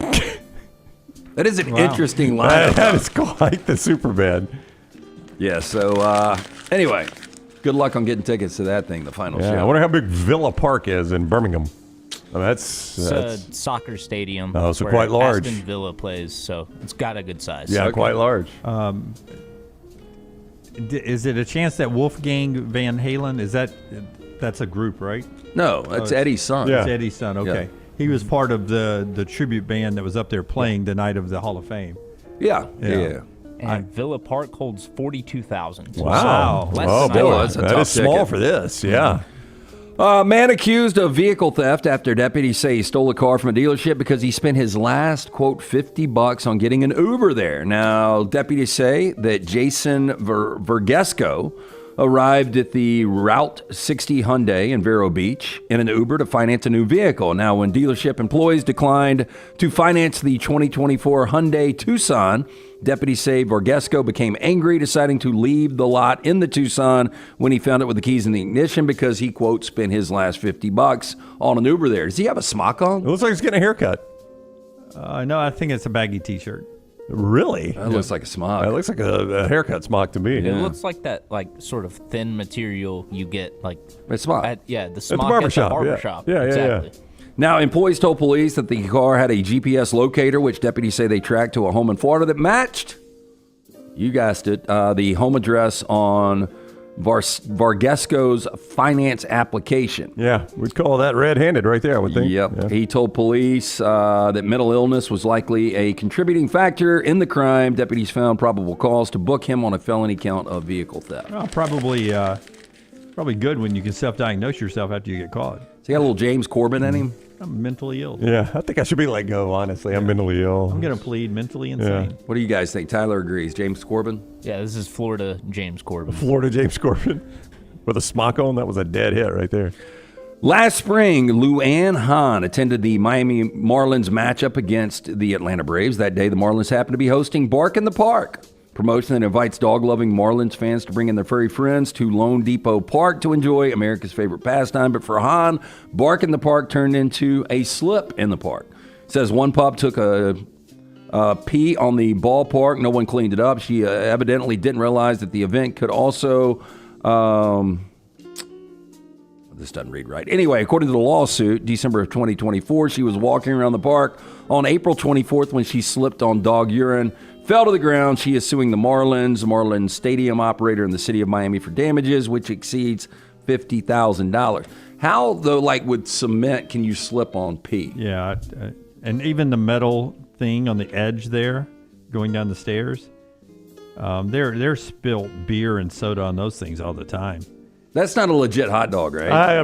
That's the only thing I could watch or look at the entire story there. Yeah. It's got to be. I don't No, know it can't be because that thing would be gone. I mean, you think a dog really is going to have the discipline just to have it? Oh yeah, sit right there. No. I've seen people I've seen them put them on their nose before. Oh, yeah, and then do that, or I'd seen them hold I mean, things in Lady their Bird mouth. used to be great at, wait, leave it, and then you'd say, okay, then she'd take it, but in the mouth That's like an that. incredible prop, if so, because it looks very real. Yeah, I kept waiting because of the picture that the dog bit that hot dog in half, and a piece of the weenie was on the stairs, and that's what she slipped on.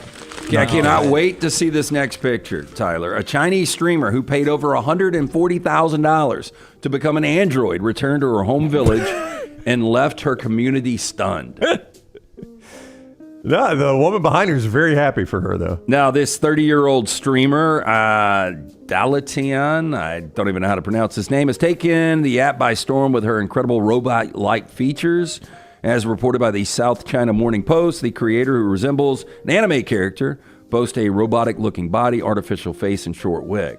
Now, her face and breast alone cost over $140,000. Wow. Now, so she paid $140,000. Oh, yeah. Now, the to video look like this. blew up on the platform, receiving over 750,000 likes from viewers on the Chinese social media app. Wow. This is so strange. Yeah. So that's really her? It's not an android. I mean, Yes, it's that hard to is. believe. Well, I mean, you could argue how much of it is her and how much of it is surgery, but yeah, that's a person. I don't understand what I spent my money on, though. 'Cause for $140,000, I could get a lot more than those two breasts. Well, I mean, I could get all the sides with our friends at Champy's World Famous Fried Chicken. I love that Dunaway's entire focus on this is her breast. Well, I mean, I just got I got $140,000 price tag, right? And I'm a big fan. Well, take it to the next level. And I just where's all my money going? She streams as like the android character. Of course or whatever, she does. though, Yes. So she might make more than $140,000 a year in streaming. So her face is not that texture, right? It's just makeup making her look like she's plastic on the face. I don't understand where I spent my money. I'll tell you, man, I'm sure the tight jean back in the day was really difficult for a woman to get out of. But this get up, how long do you think it takes her to get out of that? Because she's got real plan ahead. arms, real hands, real legs, real kneecaps. That's just a suit over the top of it. No, they decapitated her and put her That's on what I'm rock. asking. We spent $140,000 on something. Yeah. Where'd the money go? Yeah.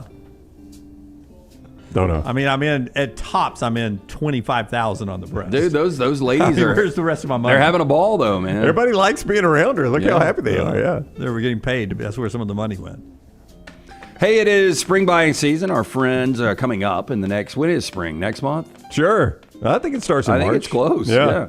Our friends at Mortgage Right here to help. Veteran founded here in Birmingham, offer loans throughout the country. While the area they serve may have grown, their commitment to Birmingham and veterans has not changed. Before you take those next steps on a new home purchase or refinance, talk with the team at Mortgage Right. No cost or obligation to find out what you qualify for. You can get more information. Go to their website, mortgageright.com. Call 205-900-7200, NMLS 2239, Equal Housing Lender. Almost accidentally killed a guy yesterday. Okay. That's a good way to save that till the end of the show. It was golf. It wasn't golf. You're going to love the end of this story. Cart club or ball? It was ball.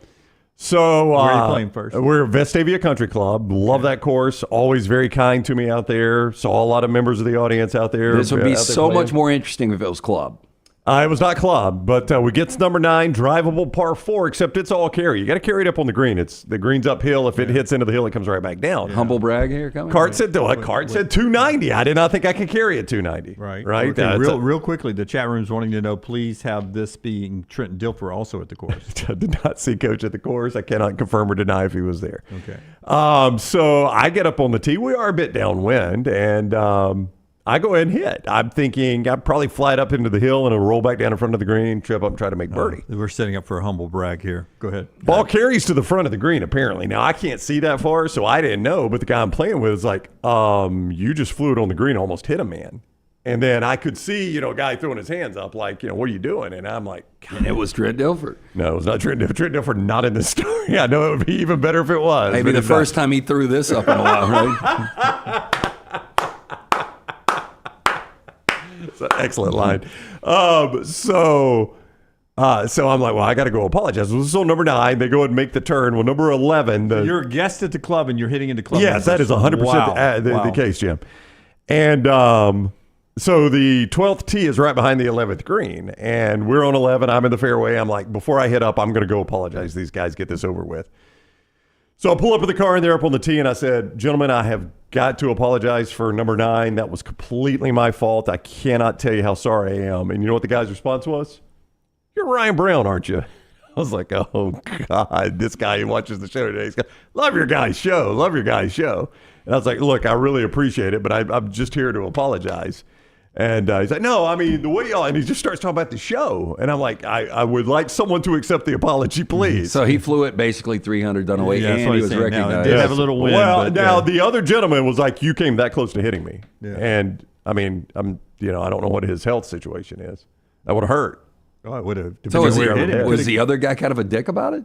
No, I mean, everybody was very nice. I mean, I even offered, I was like, if you guys are willing, I'll, because they also said you could play through on this hole too. I think they wanted to get me in front of them so I didn't kill anybody. So what is precedent? My group would want to shoot back at you. Yeah, so that's true. So we can fire at you. What is precedent if he gets hit in the head on the fly? Oh, he's responsible for his ball. I play with my insurance agent all the time.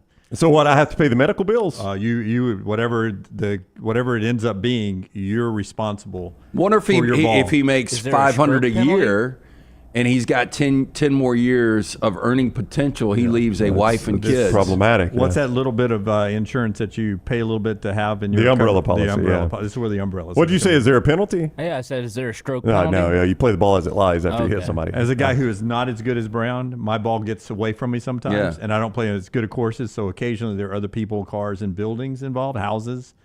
And so I've asked questions many times to my insurance guy. Is it a bittersweet moment if it cracks his skull, kills him, but it goes in the hole and you get an albatross? That would be tough. Or was that off the tee box? It was off the tee box. It would have been a double eagle. Would have been a par 4 hole in one. That's right. Off a gentleman. Off a human. Yes. Killing somebody. Again, very, very, very happy that did not happen. Very happy. Would it have been bittersweet though, or do you think you'd? I still claim the hole in one. Yes, okay. If that's what you're asking, then how many hole in ones you have? I'll say, well, 3.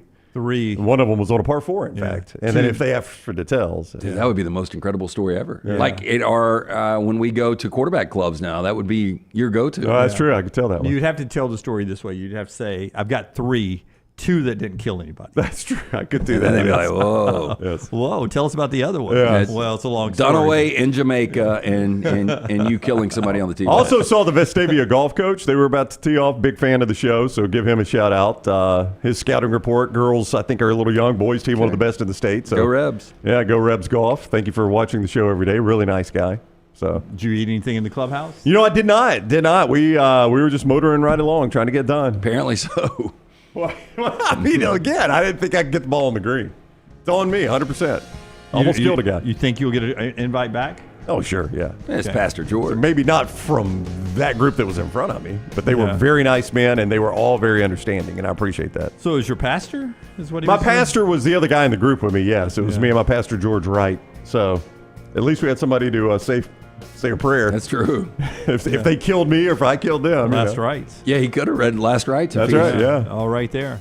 All right, that's the show today. We're back with you at 9 a.m. Central Time tomorrow to get you ready for Super Bowl weekend and a big weekend for Auburn hosting Florida and Bama on the road at Red Hot Arkansas. All that tomorrow on the next round. We'll see you then. Until next time, God bless you.